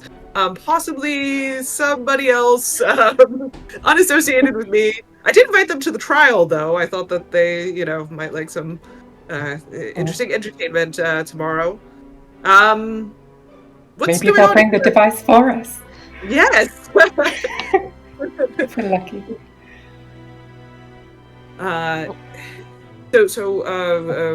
You've questioned Dolu and found... That is in progress. Perhaps somebody else would like to attempt to gain access? Perhaps someone else would like to knock, or... Why don't you keep knocking? And I'll slip around the back and see if I can see what's going on. See if I can find a back entrance or spy through a window to see what they're doing. Most excellent. And as I'm you very good at knocking. I loudly just am like, hello. And as you do that, you all notice that the curtain, there is a shadow behind that kind of jolts when the loud knock hits. Definitely someone in there. Yep, I go over the curtain. I kind of wave Yeah. Can I make a stealth test then to go around back and yeah. try and As find another entrance? As you're starting that, though, the curtain kind of peeks back and acknowledges that. I kind of call out. Oh, they're giving themselves up. Okay. We have recent folios, this one especially from the latest The Weeping season. Very, very exciting fashions. May we speak? And there's a moment where you hear shuffling and it sounds like someone's coming to the door. Do you, Aranix, actually have the latest folios? Oh, I do. Okay. I have the latest folios from all over. They're ready to go. I have a cure. Yeah. Yeah, I think I'm modeling them right now. Just like displaying just the different. Yes. Perfect. Remind me, this will be advantage on the first persuasion. So yeah, there's a moment of like a series of locks coming undone, and then the door just kind of creaks open ajar, and it's fairly dark inside, but you see kind of like a tuft of dark hair. Who's there?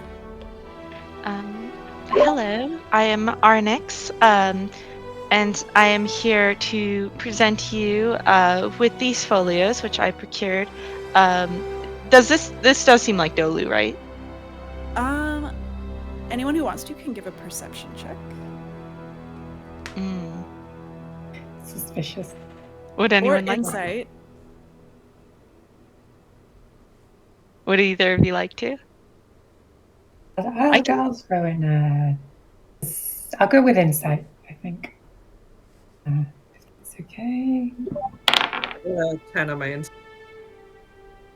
I get a 19 on an insight test. Pretty good. Yeah, you remember Dolu, Tama, and only someone matching his description could meet these emo kid vibes. Yeah. Excellent. The hair, the tone of voice, you're very confident. This collection is very moody, evoking feelings of the calm immediately after a high storm. They are just obviously very cutting edge, very alternative. Certainly not for the Vorin, certainly not for the very upper echelons of society. Much more an artistic vibe. Would you like to see? Oh. There have only been 4 copies of this particular folio ever made, I will have you know. Really? And he kind of like creaks the door some more, and you see like the visage of Dolu. The hair has some of the Azish curl to it, but a little shock of like gold white from Lady Jessam, who is Ririn. And also, like, at first it looks like what can only be the Azish equivalent of a black hoodie. It's like, a fairly like mono robe situation with a collar that goes up toward the back. But as you look at it as like, the street lanterns hit it, there's detail in that garment, and comes onto the stoop or sets one foot out to the stoop. Yeah, sorry, are you from Leofor? Yes, I am. Yes, you must have good taste to notice the subtleties of, and she would just mention like particular things about her very, again, like very kind of simple but tasteful outfit, and say, yes, you have quite an eye for fashion. Did you study, perchance? Yeah, I did a year. I had to come back for not even a year, really, a semester. Sorry, it's a long story, but like, I wasn't able to get the latest folio. Is this part of it? And like seems very taken with Falzat's coat. Yes, it's like coat 2 of 3, probably the black one, like kind of in the middle.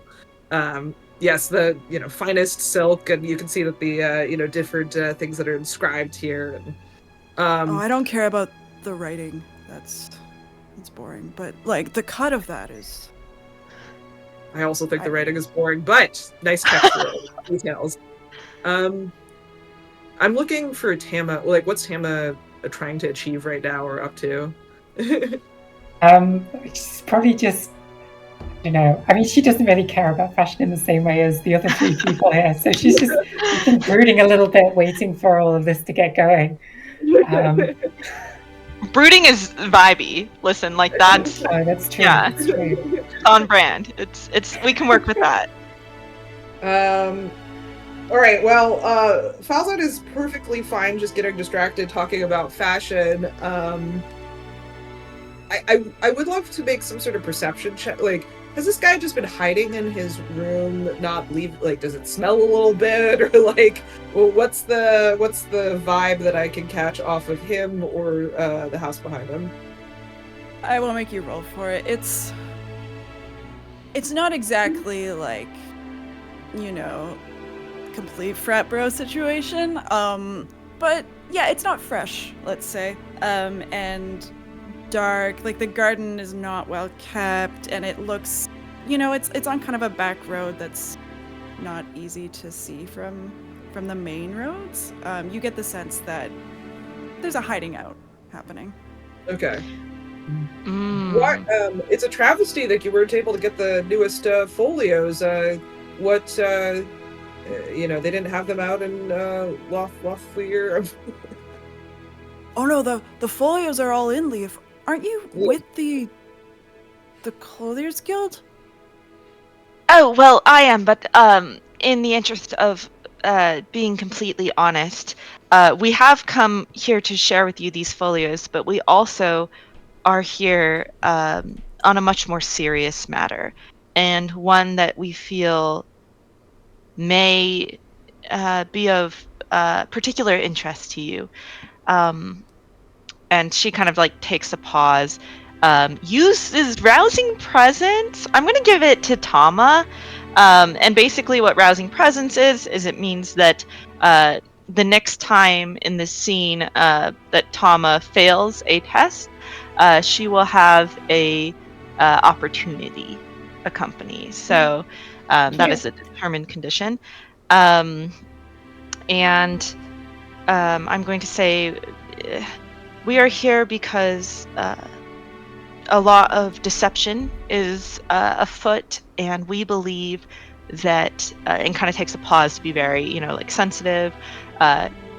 Your father was harmed by someone who is not being held accountable, and we must right a terrible wrong. And we have come knowing that you have no obligation to help us, and knowing that this is a particularly difficult matter for you to confront. But we do hope that we can learn a little bit more from you and learn, you know, how to best proceed and to bring the person who harmed your father to justice. This is our friend Tama. Tama, what's your vibe right now? She is standing there, kind of arms folded, frowning. She means business right now. I think she's getting tired of the charade. And the look that she fixes on Dolu right now is just kind of saying, you need to start talking. Yeah, he takes that in and the words, and you see them take a step back and like kind of hide behind the door a bit again, not fully, but just it's defensive. Yeah, I'm not supposed to talk about that. Not supposed to. Yeah, well, like from advisors and my mom and stuff. Yeah, no, sorry, wrong house. How old are you? You're a full-grown man living in this house that you're keeping for yourself with opinions and things about fashion. I'm 17. Yeah, you know, basically an adult able to. In Azir, is there like any sort of particular age where you get to start voting and stuff? Is that 18 or? I imagine there's like a system of Yes, ranks sir. where it's like Probably. vote on some stuff in middle school. Right. Well, I love that. I found some things, which is like, yeah, 17, probably not fully an adult, but like, your, blah, blah, blah exams and your, voting age for sections 4, 5, and 6, which include the legal codes. And we, listen, there is a man who, I am so sorry for what happened to your father and, the pain that must have brought to you and to your family. And tomorrow, there is an innocent right now who will be, tried for execution if this, if our case, does not go through and we don't have all the facts. And that pain that you suffered is about to happen to the loved ones of another family. So, it unfortunately really is a 24-hour period where your voice and the things that you know, and if you do have further truth, knowledge to, shine on the world, you have a chance to do that, but it is time sensitive. Kind of takes a beat and seems to react particularly to a particular word in that phrase. I gather it may be the word truth. And as that happens, why don't you give a persuasion check, and we'll give advantage because y'all have earned it, and Tama is very intimidating. Sounds good. I will not raise the stakes on this one. I don't know. Actually, with the two other folks on the scene with me, is it more fun if I raise the stakes or less fun? You can use the advantage on the plot die if you wanted. Oh, that's true. I think I've been rolling so poorly that I kind of just want this. That's fair. And I already play it safe right now. I already kind of have an advantage because I have the reroll with Agent, but that's true. Okay. I will raise the stakes if everybody's feeling neutral or positive about that. Just to... Yeah, More go for fun it. Go for it. things. All right. Yeah, plot die. All right. Oh, jeez. Raise the stakes! Raise the stakes! Right. Raise the stakes! My plot die seems to want to just roll blanks, but with the I have an 18 on persuasion right now. I think I'll just take the 18 instead of pushing my luck with something that could beef this. But if you get even a 1 complication, that's a 20. All right. Well, famous last word. If I to do something bad, but wow! Let chaos reign. Okay, so as Meric intuited, it is a complication, but it's +4, so I do get to 22. Okay. But with a complication. Okay, so Dolu does not move further inside. Kind of takes this in, and you almost hear them muttering under their breath a little bit. And then to a spread says, look, okay, I'll talk to you, but it's dangerous, There are people who want to hunt people like me, and I just messed some stuff up, okay?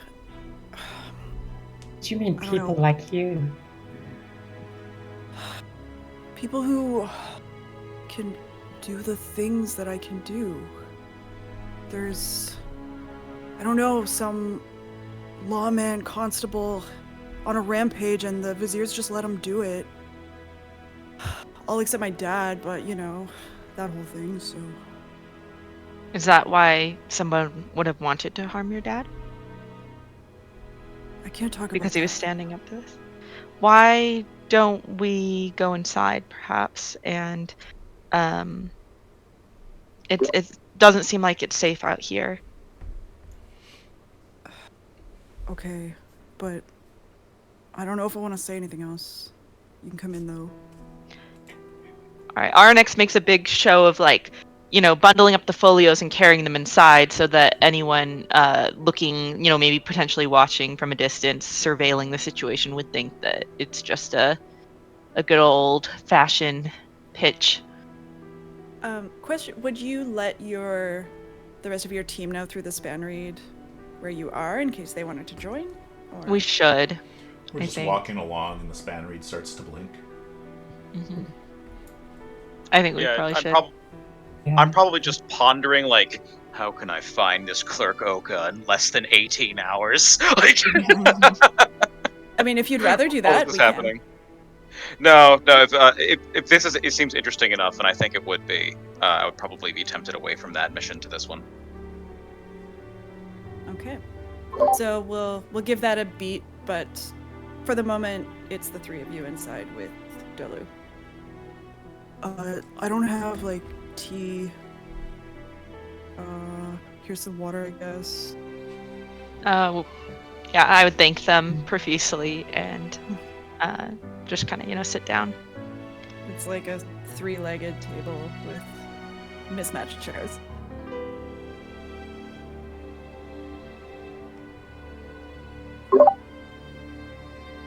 Right, Tama, you're up.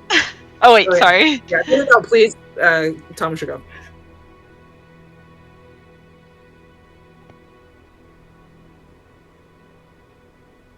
I think you're muted.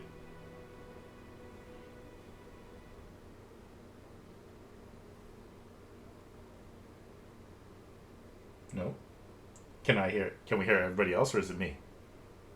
I can't hear Imogen. I can hear everyone else. Yeah.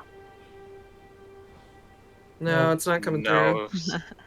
It might be a headset thing, maybe? How about now? Yeah, we're good. We're back. Very strange. Pull it out and put it back in again, and we're in business. Such as technology. Yeah. Classic. Okay, yeah. So here's the thing, Dolu.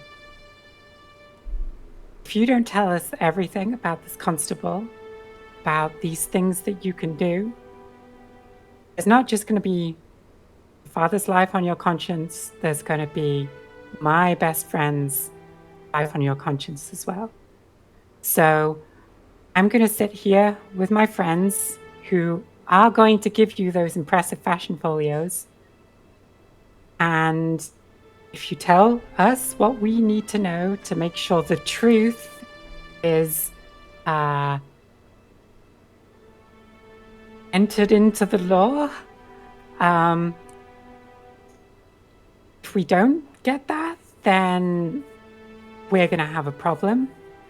And I don't really want to have a problem with you. But I'm not willing to leave this house unless I have something to help my friend out.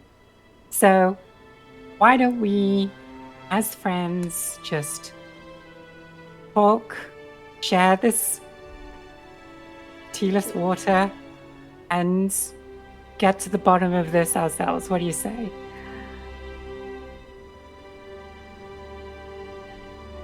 If I may.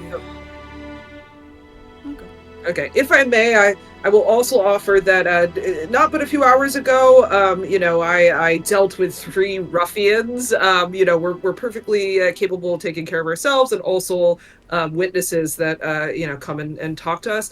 And part of this is that if there's information that you give us, we're happy to attribute it to you, but we are also happy to follow up on leads with your name not attached to the truth that you give us. It can be a truth that's attributed to you or not, depending on what you need right now. It's true, yeah. What matters to me is Hazel living through this as an innocent. If you want to disappear into the shadows when this is all done, that's fine by me, but we need to know. Fine, we can... I don't know. Well, I'll tell you what I can, but... Who did you meet at the docks?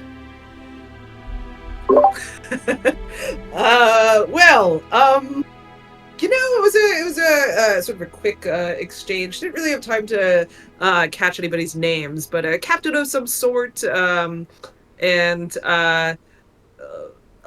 Falls will, I guess, give a quick description of one of them, whoever seemed the most in charge. Yeah, you describe these figures and... Yeah. And I will be very much watching. If he's about to say that he knows, or they're about to say that they know something, I'll follow that. But also, I'm looking to see if there's some mark of recognition when I give the description. Yeah, there's like a raised eyebrow and like, oh, they didn't bring out the plank with the nails. Oh yes, but you know, we dealt with that. Like I said, we're a very robust group of individuals. In fact, you're going to meet 2 more of our number soon. You know, we're a very competent, legal, and martially capable team. I love that the competence was immediately being like, take all my spears! I dealt with the situation! He doesn't need to know how. Yeah. De-escalation. It's a skill. Non-violent resolutions. Baxtel and Paxton, if you would like to take that as your cue for a knock, knock, knock, or an entry, or however you'd like to make your entrance. Yeah. Knock it. Oh, yes, no, they're with us. Okay. So, as I guess you're all gathering in this very small kitchen area, who did you say you guys were?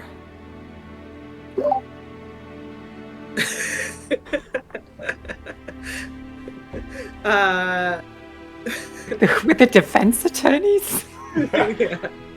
Yes, I guess we might as well be out with it. We are the defense attorneys for I'm so bad with names. Tazzle? Tazzle, the accused. Yeah, this time Tazzle. I presume that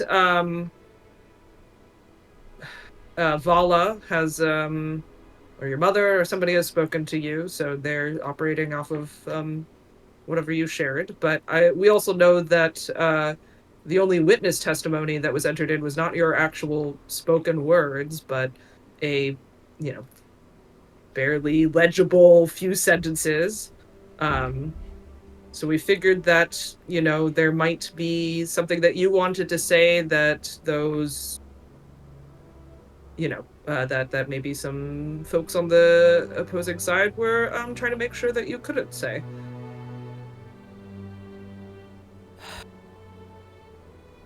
That's not quite it. They're looking out for me, and I really don't think you would in the same way.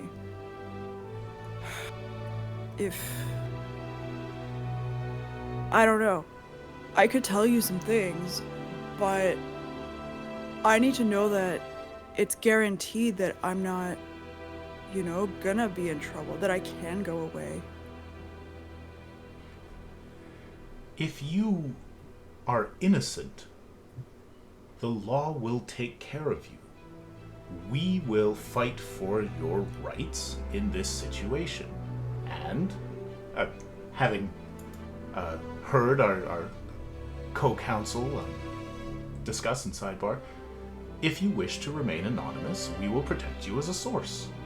That right is enshrined in Azish law. He just gives you the longest stare and non-answer. Yeah. Not the correct approach.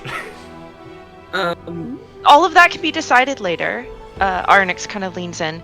But I feel as though I understand you and on some level, and all of this must be very frightening, but I assume this is a very heavy weight that has carried you for a long time now, and I believe that the truth is one of the most important things, and you will be able to live so much more freely if you choose to pursue the truth. Unlike my friend here, and kind of like places a gentle hand on Tama's shoulder if she's okay with it, and says, I actually believe that it shouldn't be on your conscience if you choose to walk away. I don't think that you have an obligation to testify or to see this through. However, with that said, this is still a major opportunity to define your character and who you are, and do a great service for your father. And although there are people who would wish to harm you, the greatest harm can often come from the trust that we lose with ourselves or feelings of being trapped. And I would entreat you to reach down inside of yourself and find your inner strength and choose this day to define who you are and what you will fight for, by helping to save this life and also helping to pursue truth for your father. You will always be unsafe if you keep running. You might as well be unsafe in the light of day.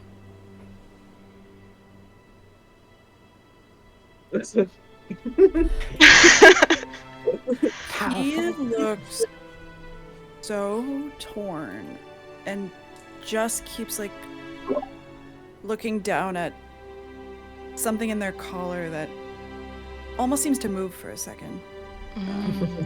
Could I make a lore test to see if I would know anything about that? There it is. I mean, you're not getting a lot of information. Like, you're just seeing like a little kind of flick of Some strange pattern among the Right. clothing. perhaps. Maybe a little shimmer? A design. I want to try to sidebar. Maybe the a whole pocket of mist?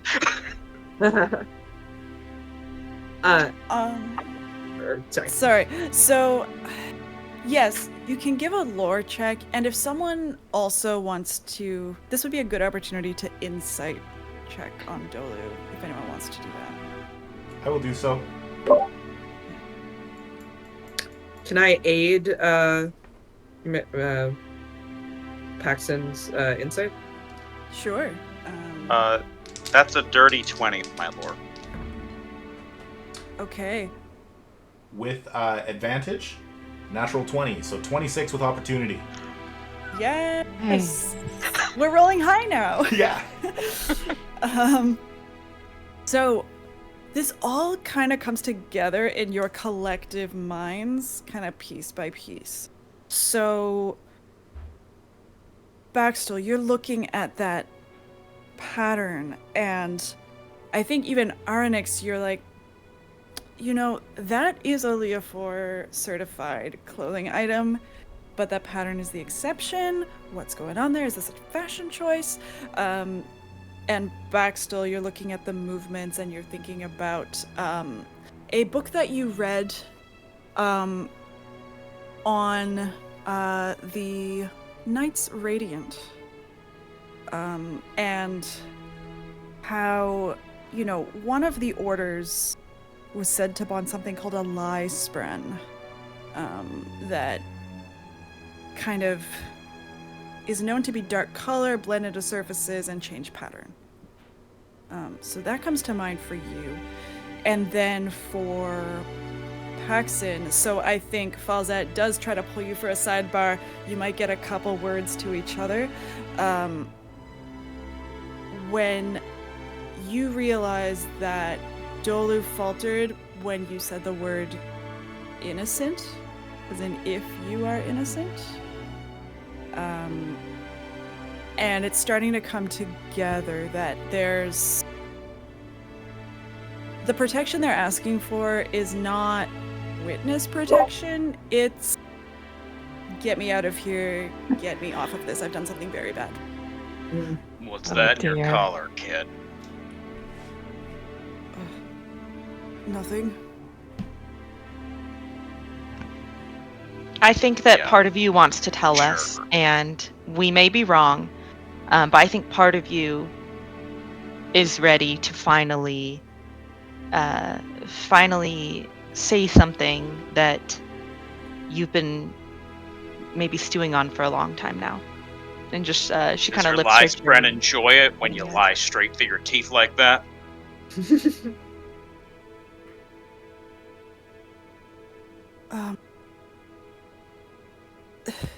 I don't know what... Look, what Lattice and I have is something new and old, and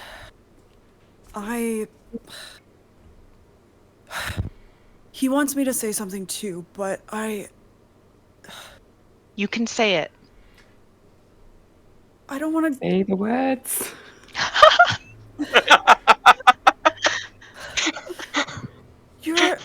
You're just gonna bring it to the Arbiter. I'm gonna be in prison, best case, and hauled off by that constable, worst case. Arnex When I was looks being Dolu pris- straight in the eyes and say, "What is it that you have to say?" Make a persuasion check with advantage and high stakes. Oh, dang. Okay, opportunity. And then, this is ridiculous. Why am I rolling doubles? That's a 5, but it becomes 9, a 9 and an opportunity. Does anyone have anything to add to this? With my opportunity, did we include the opportunity already? I haven't resolved it, no. Okay. Oh, from your roll. Double opportunity! No, if you want to use that here, that's great. I would say as a singer, is it possible that I can see some spren a little bit more clearly, and I'm noticing a grouping of shame spren around particular things? Might point that out Yes. and say, Yes. the world can feel the shame in you, and we can help you unburden yourself.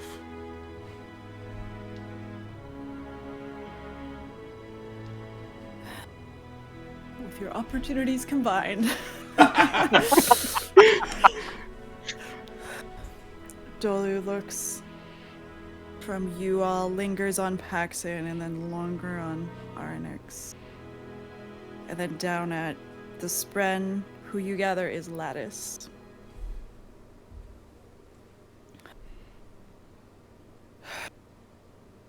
I didn't mean to, but I killed my father.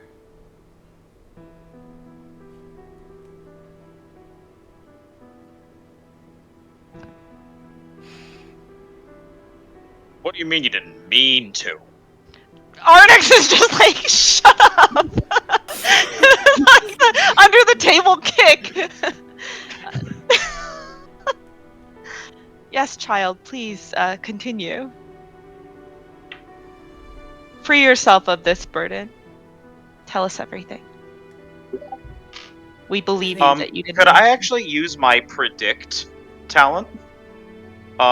So that's a strategist talent that lets me make a deduction test against the cognitive defense of an enemy, which I'm very much considering an enemy, given that they are standing in direct opposition to our case right now. And I get an advantage if they've already acted this round. Whether you choose to give that to me is up to you. But on a success, I accurately really predict their immediate intentions. In addition to learning what they're likely to attempt during their next round. So are they going to try to lie to us again? Is really what I'm trying to predict here, or like Sure. I'm like predict what they're going to do and prepare to react accordingly is what I'm trying to do here. Okay. So you're rolling against their Yep. cognitive defense? Okay. Yep, deduction against their cognitive defense, yes. So do I get the advantage from them already acting, or would this technically be a different round? No, we can consider it one round. Okay. That is a 19. 19.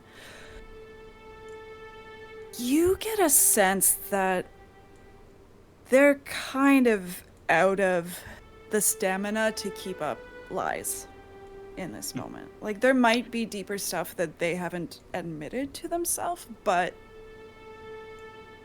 they're already coming clean. It's a process. So Then I'm just gonna settle back, allow Arinix to handle this, and just take out a notebook so I can catalog the witness statement. sorry, Arnix, remind me of your question or your where we left that. I guess just saying, speak what you need to say. Like, she's very much, in general, very kind of more passive and gentle, but she's like, now she's kind of like playing off of Tama's strength and being very direct, and says, there are ways through the law in which we can advocate for you, and we will if you help free this innocent person from meeting a terrible fate due to the things that you've hidden, which I now believe you are responsible for, since you directly have done this. I don't believe that you meant to do it, though. I believe that it is time now to confront the truth, and the more you cooperate and the more that you are willing to kind of confront what has happened, the more that we can protect you through the legal system, and we will make that our personal missions if you help to free this innocent person.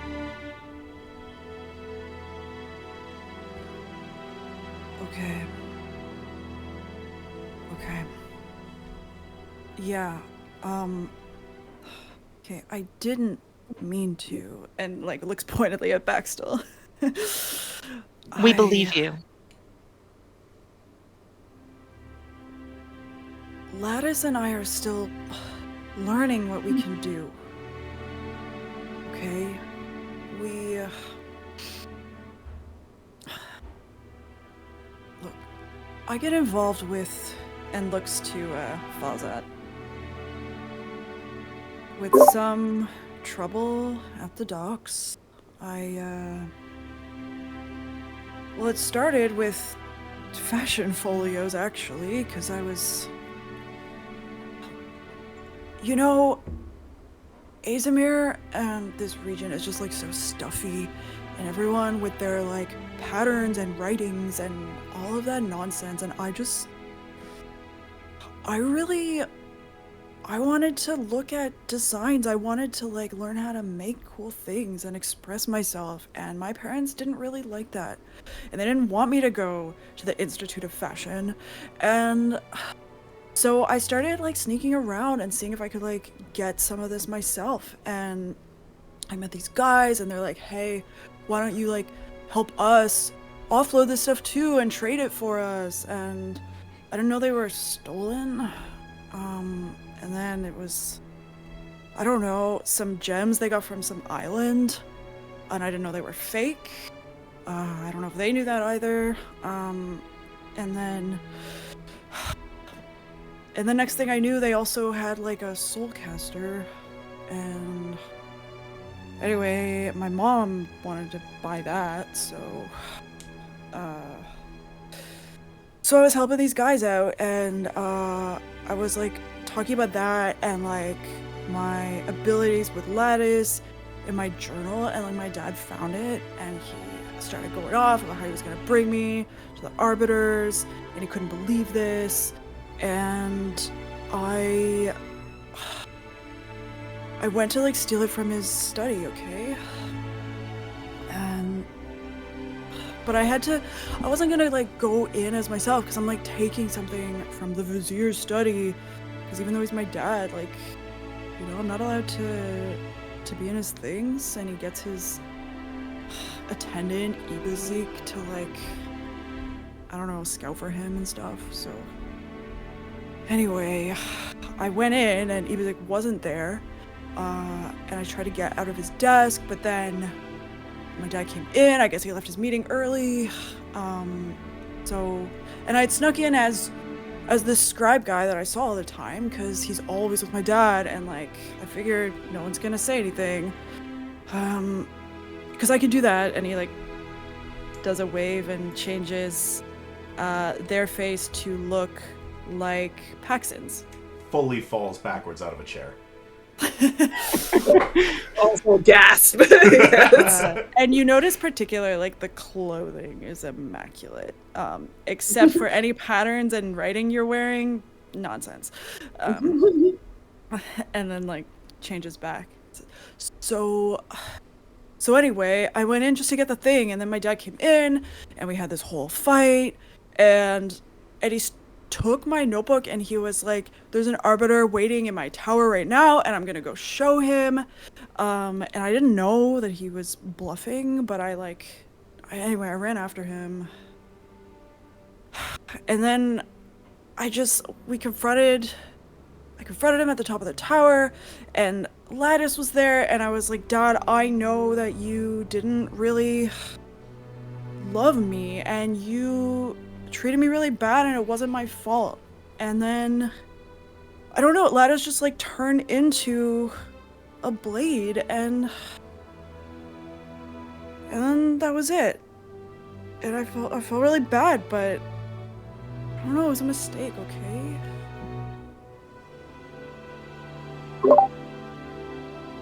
Ooh. Where is the shard blade now? And Paxton and Baxtel, you watch as that lattice, the spread on the collar, kind of lets out a soft glow and then appears as a weaving shard blade in. Paxton is just like sitting back up and putting the chair, and Shardblade appears. Okay, all right. And does it have a very similar appearance to the sketch from Lady Jessum's testimony? It does. And you're saying that you need some other people to protect you? Have a. Yeah, right, but they're gonna hunt me down, and they have shard blades too.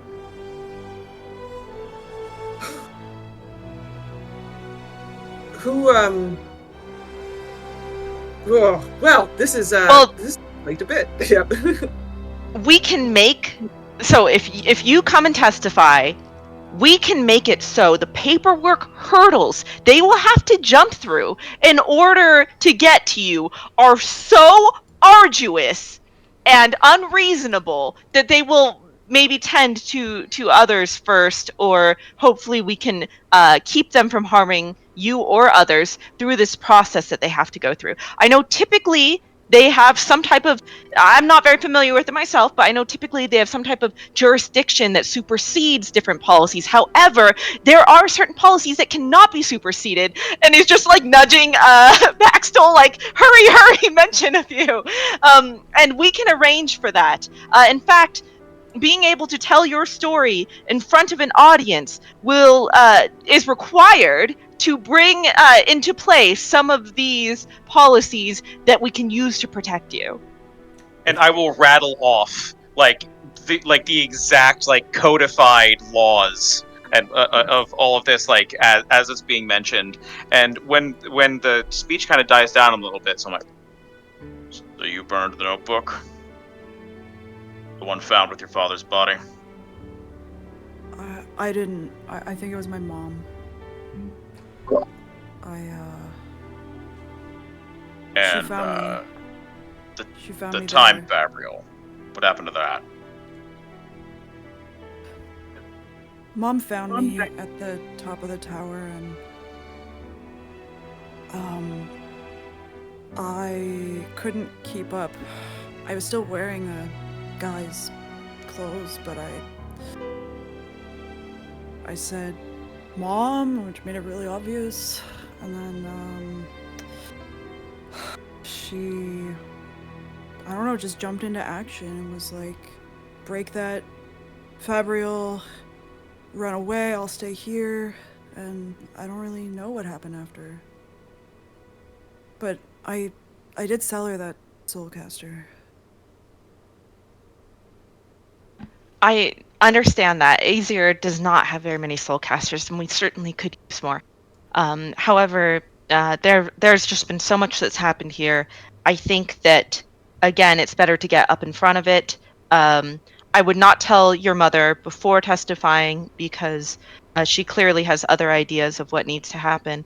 But I think you know now that there are some lies that do more harm to you than good. And it is time now to confront this. And we can protect you again. We are a legal team. Like, look at this guy. And she just kind of like gestures over to Baxter. He knows how to, again, have these different protections put in place so that this man who's hunting people like you will have a harder time getting to you. And the legal system will be much more gentle on you, knowing your story and you being able to share it. There are a lot of us here who now know the truth, and I don't think that you want to kill all of us to protect it. I think that you are ready to come and takes a little gulp and tell the truth and not cause the death of somebody who has only ever served your father and only ever helped your father. I think that you know that Tazel's life is just as precious as your own, and that the harm that you've done can end here and now. Wasn't there something in the Radiant Orders about life before death?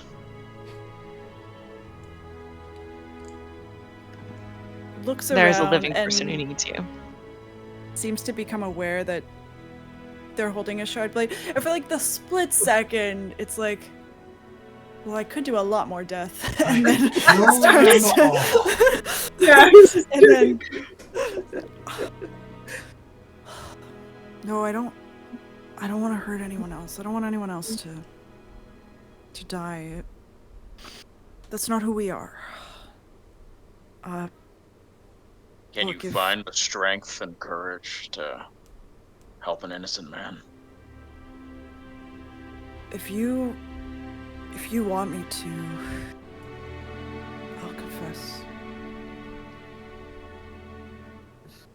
I'll help whoever I can.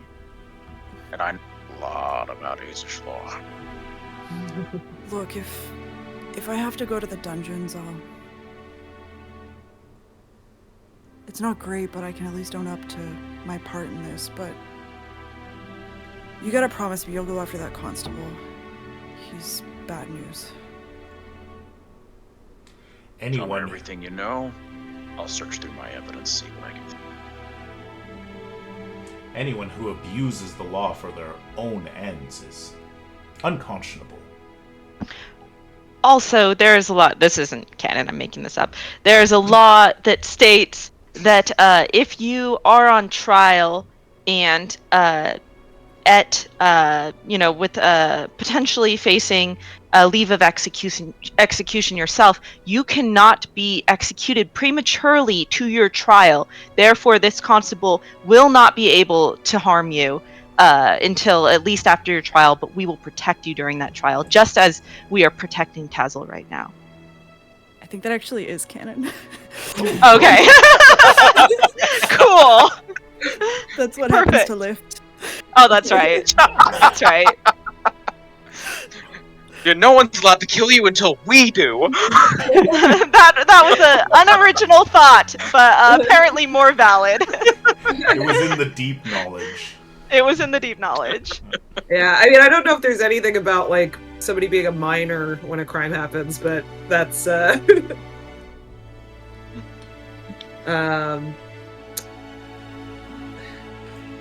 Hey, well, how many people outside of this constable and your mother know about your gifts? Well, the constable doesn't know about me yet. He will, though, if I explain this, or if any of you say anything. And he'll be onto me soon enough anyway, But he won't be able to execute you. Right. I have a proposal. And I'm making this proposal because I'm not a trained lawyer. Because the most important thing to me It's not all of this ageist bureaucracy, it's that my friend gets to live at the end of the day. If that means getting you what you want as well, that is A-okay by me. So here's my proposal. You can make yourself look like other people, correct?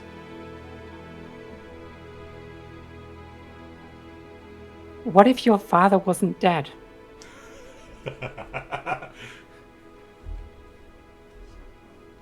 What do you mean? Show up to the trial. I love it. This is seeming I knew you'd like this one. I mean, honestly, I love the original thing too. A confession on the stand would be, I mean, that's story. But the dead, the murder victim walking in the middle of the trial, and us getting to be a part of that. Making mockery of all the evidence we've collected, all of its law, but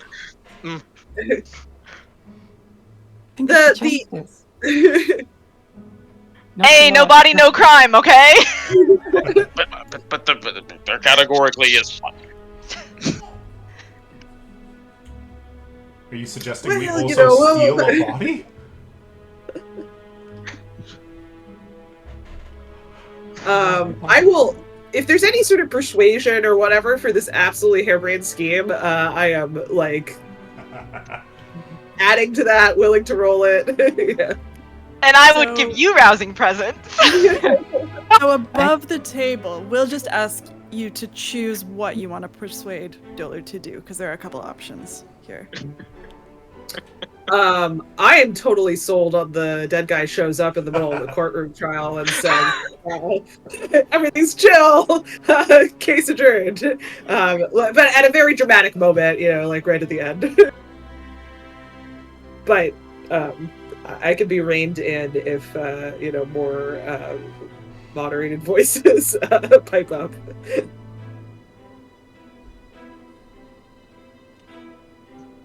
All right. Go for I it. guess Let's that's do the it. Yeah, Baxtell's just utterly flabbergasted that this is even happening. Like, What does he's more Lattice shocked think? about this than the shard blade. So, okay. We had planned to take a break between acts, but we're going kind of late here. Are we okay to just flash forward into the hearing? Yeah. Okay. Yeah. Yeah. Excellent. So, we find ourselves back in the Hall of Arbitration. You are again at the bench on the right side, facing the High Arbiter himself, sitting above you. Opposing counsel, including lead counsel Vala, is across to the left. The scribes and sketch artists in front of them. And we again have Puzzle on the highest platform. Behind you is a crowd who is... There's some low murmurs as the proceedings are getting underway, but quiet for a crowd as packed as it is. And in fact, you do see, reporters, scions, familiar faces, including Falzat. You see a very rough-looking sailor somewhere at the back as well. Here for the show. Yeah. And in fact, yes, at the back of, where you had funneled out the previous day, it's now filled with people standing as far as the doorway out. Very jam-packed in here, as the High Arbiter sits. Very well. I will hear your argument, defense counsel, as to why Tazel should be set free, or not have his sentence changed to a leave of execution. And so at this point, we're going to enter into an event. Now, as outlined, 4 successes required, 6 attempts, so more than 2 failures. This could go very badly. But you have some ridiculous ideas that could even change the structure of this game. So I will leave it in your hands. You have the floor. So who would like to speak first?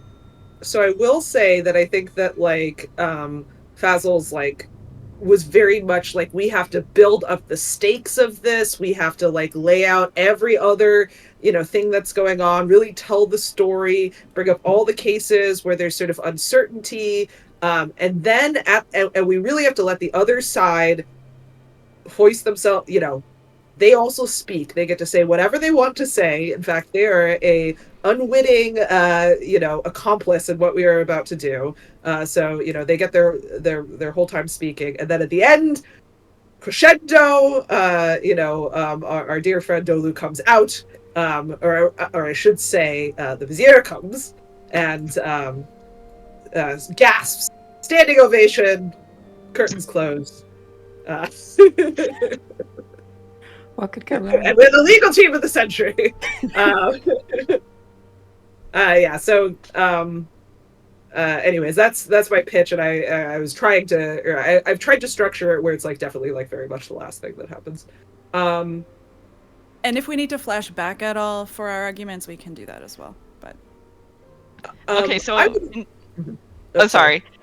Just to make sure I understand. So event is that we need to get is it 3 successes before 3 fail, or out of 4 6 attempts? successes. Okay, 4 successes out of 6 failures. Yep, and then the event is that once we have 3 opportunities to the event, that's when our friend walks in as a Vizier. Is that it? Or there's an event going on too? Okay, no, never mind. I just want to make sure I understand. Okay, so it's just Endeavor. Got it. I mean, I could fit in anywhere here. I'm happy to do a dramatic reenactment of all the events that we know of up to this point. I would also be happy to spend my Endeavor sort of check doing a try to bait basically the other side into making statements about things that are obviously going to look very foolish when the guy walks in. I love that idea. Can Paxton do that one, since the opposing counsel is my quarry? I'll have advantage on her. That sounds awesome. Okay. So Paxton would like to begin the opening arguments. The floor is yours. Okay. Sorry, Paxton, opening arguments? Well, I thought you were volunteering. Yeah. Oh, volunteering volunteering to definitely lead the prosecution on and get them to make their points about, assumedly, the course of justice that must be followed because the Vizier has been murdered. Get them to really go down on that and kind of pull that out a bunch and make them, as Lyla said, really commit to their version. Okay. So I feel like I feel like Falzat should do the opening argument then of recounting the case and just creating that dramatic tension that I imagine he's on the team for, and all of that to get everything going. I feel like that should be the opening statement. Okay, I'm happy to do that, and then I think it can go into Baxon doing the baiting move after that. Ace, how do you want to handle, obviously we all want each other to succeed.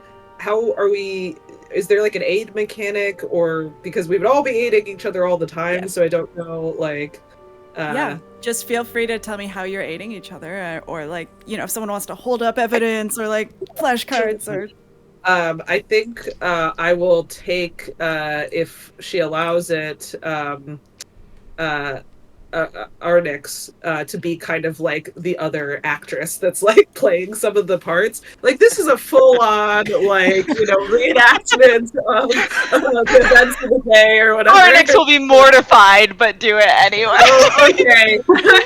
I think part of me asking you to do this is that I've worked with you to make costuming for this. If you're game for that, Yes, that sounds great. And maybe afterward, at some later point, whether this is involved in this test, Ace, or a future test for costuming, I think it would be great if Arnix could craft a recreation of the Vizier's robes to put on Dolu, so that Dolu doesn't make the mistake of the wrong patterns and give themselves away, especially because part of our argument is that the robes did not match up. So I just want to make sure they match up for when for the big moment. So sure. costuming support. I am Right. the set costumer. Well, if RNX doesn't really want the limelight, and does anybody want the limelight? Because I can totally do a one-man show too. All right, One-man show. I don't know. One-man show. A is the costuming that I got prop work that I sort of pulled Arnix into do. So this Sure. is purely fully dramatic reenactment. There's some audience involvement in it. I'm Knight's Tale. you're all the rock buds, and A Knight's Tale, Paul Bettany. I don't know the reference, but probably that. Yes. Yes. But definitely, jumping throughout the room, playing different parts, full on reenacting it. I'm gonna roll with advantage, and then can this be a persuasion? Yep. Great. And then screw it, I'm raising the stakes. I don't even know if that's helpful. Mistakes. Raise the stakes. Raise the stakes. Raise the stakes. Man, all right. Well, let me tell you. So, plot die, another blank, but rolled a natural 20 with advantage, so that's an opportunity regardless. So that's a 25 with advantage. Excellent. With an yeah. So you deliver the most eloquent, convincing opening as to, why the Arbiter and this entire room of people should hear you out. And you get them all to look on Tazzle as, how could this sweet young man have done this? And yeah, you've got them hooked. They're waiting on every word from your team and fully believing you so far. And I'll step up and walk over to the prosecution and start talking about, these are the facts as you understand them. These are the precedents.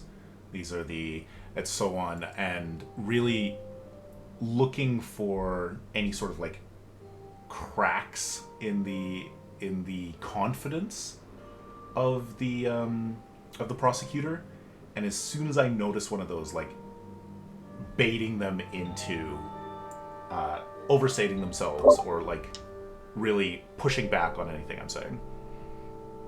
And I'll definitely aid by holding up evidence and all of that as well, to corroborate the statements. Okay, so this will also be persuasion with advantage. Okay. And then if you were looking to insight as well, we can do that after. So insight as well, excellent. And then, so this persuasion would be basically a gain advantage to it. No, the insight would be a gain advantage, right? Anyways, whatever. I think I have too many advantages with Quarry, and then, but I still can only double my die once. So, making the persuasion first. That's great. That's a dirty 20. Dirty 20. Yeah. Yeah. So what evidence are you guys showing at this point? What's the gist of the argument? We'll be going through the statements that the prosecution is relying on, the fact that they've seen Tazzle do this and they've seen Tazzle do this, and everybody along the way has seen Tazzle taking these actions leading up to, and then Lady Jessam sees this moment where everything is laid bare and her husband is dead. And I'll show the public record of the timeline and her description of the killer and all of that to kind of like help support the argument as it's presented. Great. So you're really just baiting the opposition. You're not actually presenting new evidence, right? No, a lot of like, did I get that correct, prosecutor? Is that what you put on the record, prosecutor? Those are the claims that you are making, prosecutor? Like, needling them a little. Got it. Yeah, which, Vala... Just... Yes. Yes, of course. Of course, we said this yesterday. Yes, and you're very certain of all of these facts.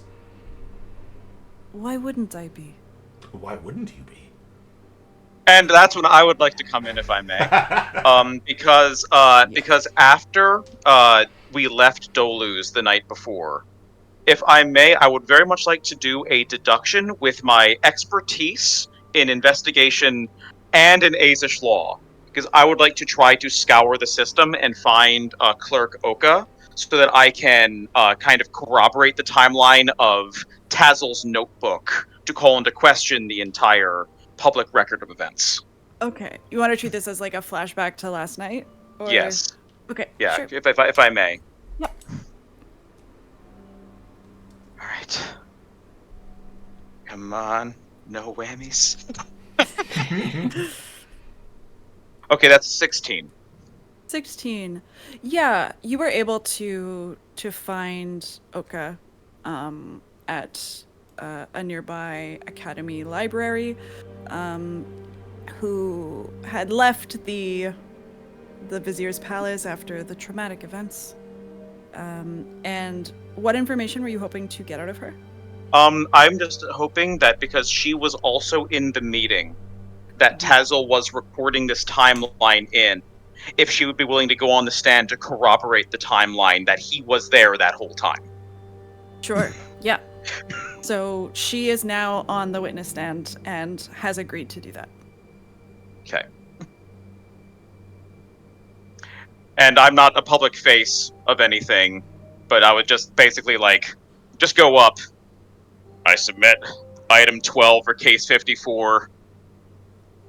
632-1177. The notebook of the accused of the timeline of the meeting that happened when supposedly he was out killing the Vizier. Can you corroborate that you were in this meeting and Tazel was present the entire time and these events are accurate as written? Yes, this is as I recall. Yes. Yes, I recall the Vizier leaving, and it did go on longer. And Tazel was there. The defendant was there the entire time. So could not possibly have been seen by the witnesses at the times submitted to the public record. No, the scribe must stay for the whole meeting. Just closes the book with a pronounced, thump. Thank you, no further questions. Okay. We're gonna roll persuasion, with advantage, because of correct facts and witness help. Oh, goody. And this will count for 2 if succeeded. I've only got a +2 for this. Good luck. Oh my god, that's a natural 20. Yeah. Yeah. Stunned silence from your opposition, who's watching their case fall apart before their eyes. All right, so that's 2 successes. Did we just succeed? Because we had one from... Okay. So it's now This the is the time grand to- reveal. It's the big moment. Yeah, so, unless anybody else is saying anything, I'll go in and basically go, it looks at this point like the only clear evidence that you have is that there was a body on the floor, and a murder occurred. But the rest of this is all hearsay. The evidence that you're giving is witness statements, but we have hard paper facts, as Paxton just showed, that these timelines that don't match up. the drawn witness accounts don't match the actual robes and evidence? Are we going to really trust the memories of certain individuals in comparison to hard bureaucratic paperwork? But it still seems that there is some confusion in the air, so I would like to invite our last witness. Who do you call as your witness? Line, what's the Vizier's actual full Vizier name? Dalagax. Yeah, I actually look over to Paxton and go, what's Line? Vizier Dalagax! And The entire room gasps Wonderful. and heads Baxter spin. looks so grumpy about this, by the way. Heads spin toward the back of the room as people move aside for what appears to be the living Vizier, taking cautious, deliberate steps forward to that witness stand and takes a seat. The High Arbiter stands up in his chair. Vizier Dalagax, is there any part of your mind, your continence, anything that thinks that this man over here is guilty of any crime? Gonna see how persuasive Dolu is. Can I give him an advantage? And He got a nat dressed 20. okay, dressed very well too, I might gonna add. say. The robes are giving. Yeah, he's The dressed- robes are giving truth. And rousing presence him, or Yeah, Oh, I mean, I imagine there was a decisive command from Tama hyping him up before. Yeah. yeah, no, you all fed into that 20. And it's a blank on the die. So I think he starts I am Vizier Dalagax, and I was not murdered. I just am feeling here. deathly ill for months. Is sick, really sick, and hiding. Kind of looks to you for guidance. Yeah. Yeah, very good. Yes, hiding, but I think the main point is that you, with all the truth in your heart, can say that this man over here did not kill Vizier Dalagax. That is even more true.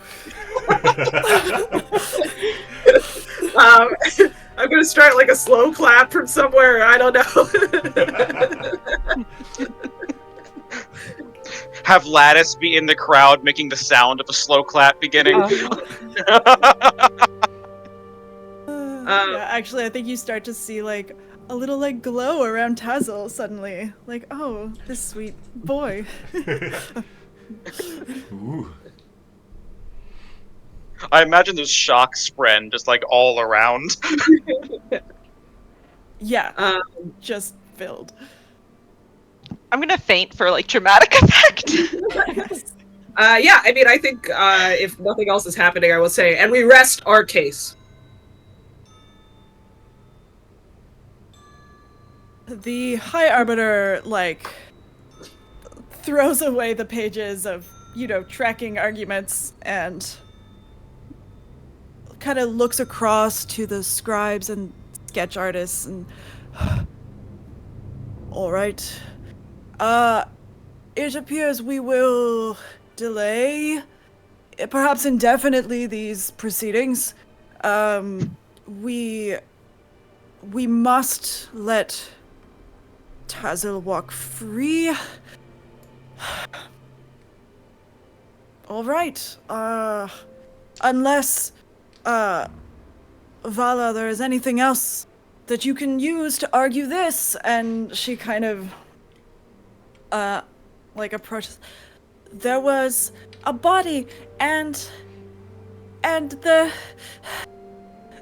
would stake my career on this evidence. And I've never done anything wrong in my entire career. You know this. Oh no, we've ruined her.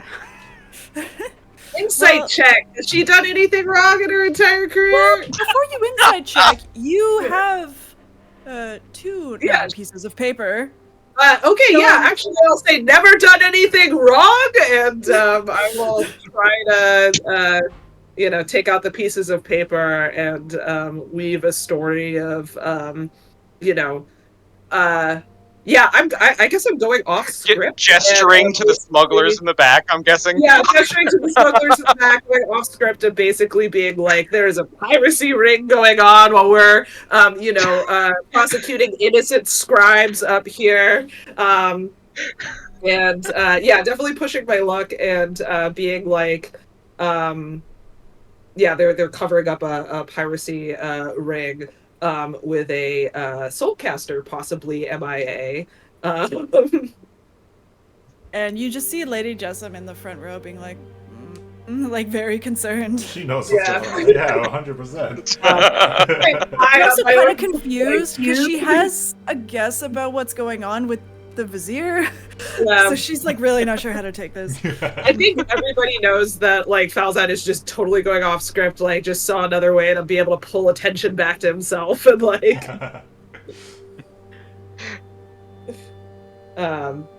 but all right. In 1 hour I will see all of the council in my chambers. But for now, this will close the hearing and the accused is free to go. And at that moment, Dolu scrambles out and runs out of the witness box. Someone was about to run out of Stormlight. The High Arbiter reaches. No, I will also see the Vizier in my. And they are gone. So the tension in the room, it's not gone, but it is changing.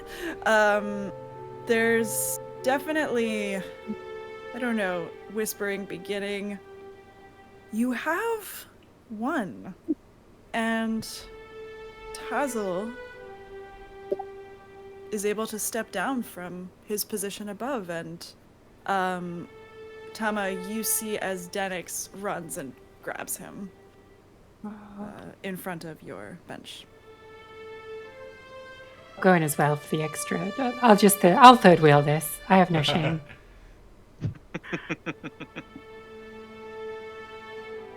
Then after a while, I'll retreat as well to give them their time.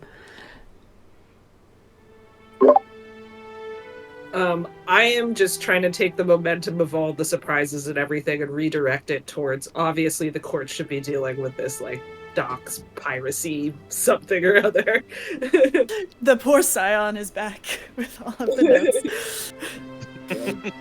And basically just, because I think one of the things we were nervous about is obviously they're going to try to, bring people in for questioning and follow up what happened with the Vizier. So anything I can do to just be actually resources should be spent over here. Don't worry about that other thing.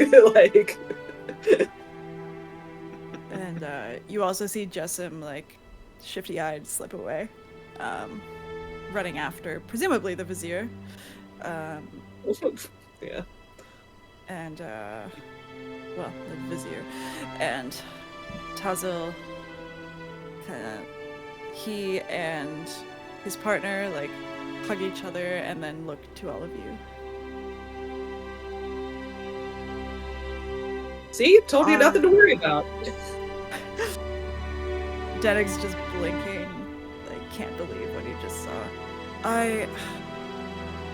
It's not that I didn't trust you, but looks to Tama. I wasn't quite expecting that, so well done. To tell you the truth, I don't think we were expecting it either, but here we are. And all that matters is you're free. Tazel has Denix's hand, but like puts the other on your shoulder and kind of brings you in for like a partial hug.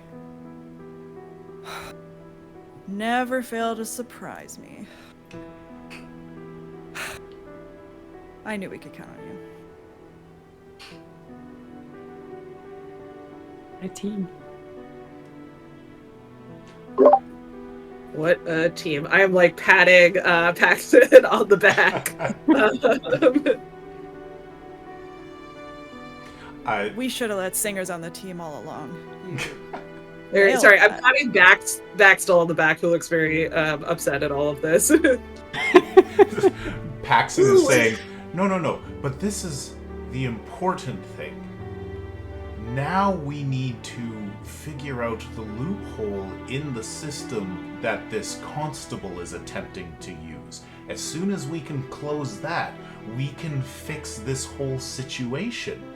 That's how Paxton has justified this miscarriage of justice in their mind. They're like, we'll go after the bigger bad guy first.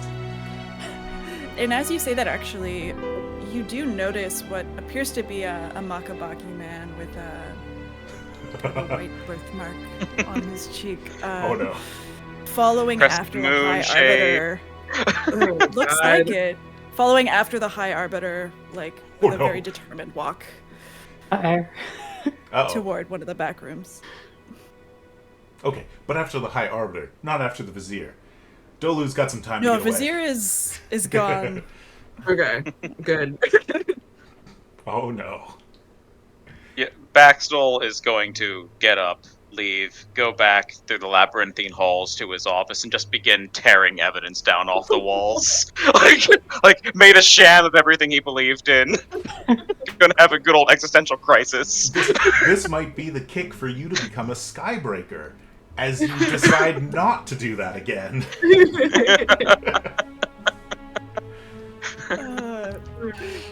So I go over like, oh sorry. No, go ahead. I go over as if I'm gonna help Baxtel and be like, no, don't, or something. But really, I'm just like, oh, careful, you'll rip your sleeves. Here, let me hold them up for you a little bit, and then proceed.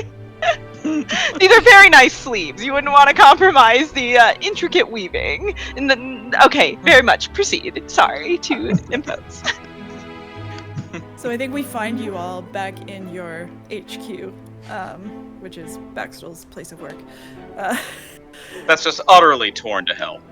With like torn to damnation. Nothing on the walls, nothing on the ceilings, everything ripped up on the floor.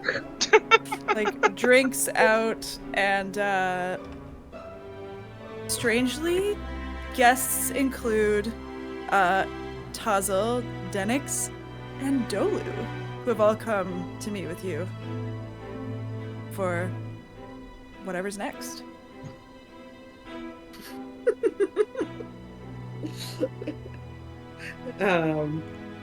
So do we enjoy this moment while it lasts, and then in the morning we'll, do we arrest a constable?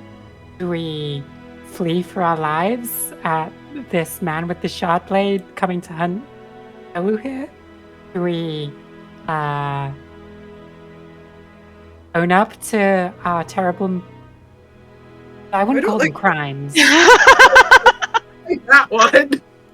To be continued. Yeah, I've heard Erie is wonderful at this this time of year. I went there once with my mom, and it was really cool. They have like really nice beaches. I mean, if we all look at this, how are we going to one up that? That has to be the pinnacle of the work. I mean, I know some sailors if you just want to like head toward the coast. I have been looking for an inn in a nautical fashion. Perhaps Thalina.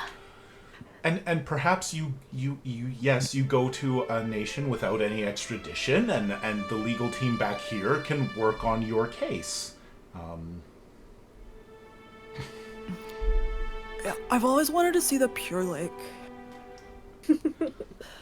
Feel like Pure Lakers are not sending people back for trials.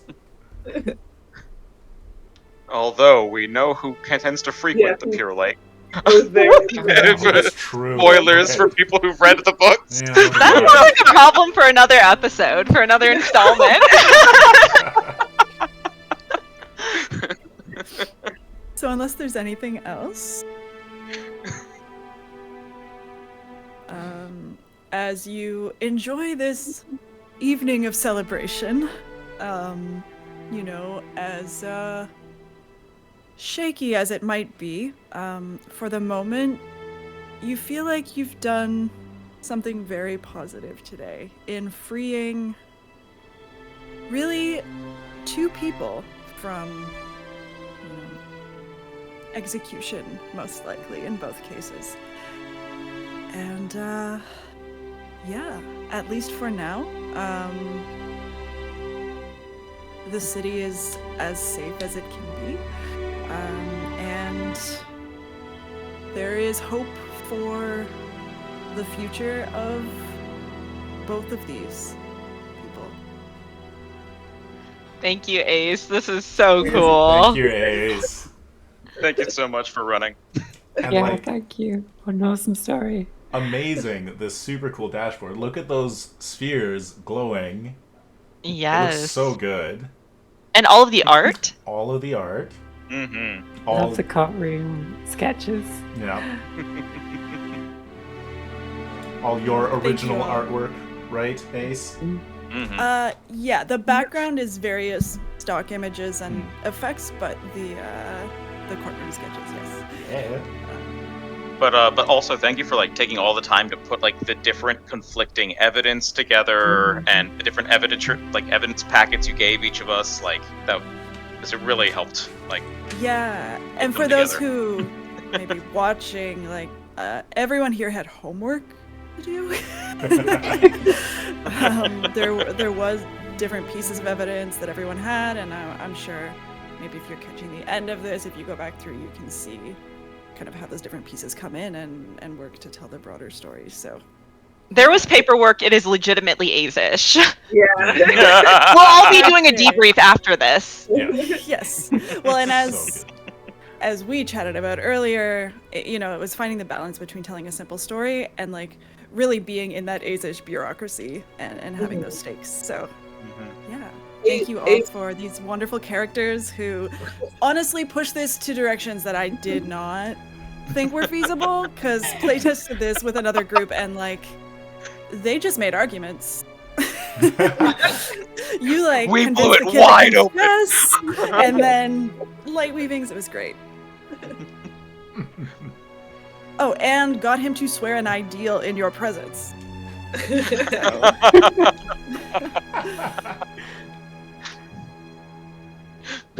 Awesome. Is there anything else, or are we gonna start wrapping this stream up? Cool.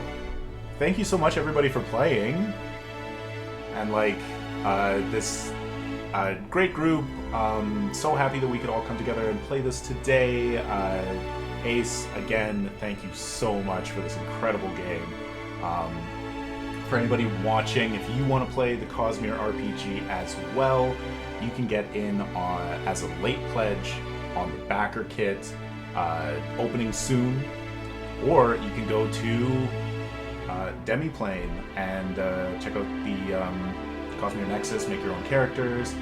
The Bridge 4 adventure is still Drive Through RPG has Yeah. our beta rules packet and Bridge 9 adventure you can play through. There you go. And I will say Backerkit has started opening. The emails have started going out. Yes, I haven't gotten my email yet, but you know. I haven't either. They're coming. They are staggered, everybody. Don't start emailing Maddie for a while. Meric, did you mention Demiplane? Yes, yeah. I made my character on Demiplane today. I believe many of us So did I. others did as Me too. well. It's super lovely and wonderful. And then other things. Our virtual tabletop here is Roll20 today. Roll20 at roll20.net. The music that you're hearing is Syrinscape, which is stream-safe music for role-playing games, and various other things. So, like, that's the major Cosmere news, check out the Backerkit and get a late pledge later if you're ready or if you want to. And check out Hog Heist if you haven't already. Other group of writers and designers from the Cosmere RPG playing a short game a couple months ago now. Yeah, and I think it has been that long. Between these two adventures, I hope we've highlighted the amount of like different kinds of adventures and encounters and endeavors that people can use the game for. Like, there was 0 combat here, though. Y'all could have broken out in a fight if you wanted to. And Hog Heist is wonderful and very different vibes. So thank you. We hope And also, I would like to point out, we were playing level 1 characters today. So this is the amount of this kind of rich storytelling and gameplay experience you can still get at level 1. Mm-hmm. Yeah. Oh, and shout out to Johnny O'Neill, our creative director, who gave us a couple of new art pieces to feature, which have been scrolling on the screen while you were watching. Some of the beautiful pieces coming in the Azier sections of the books coming out, so pretty cool stuff. I think that's about it. Thank you everybody for watching. Thank you so much everyone for playing, and bye.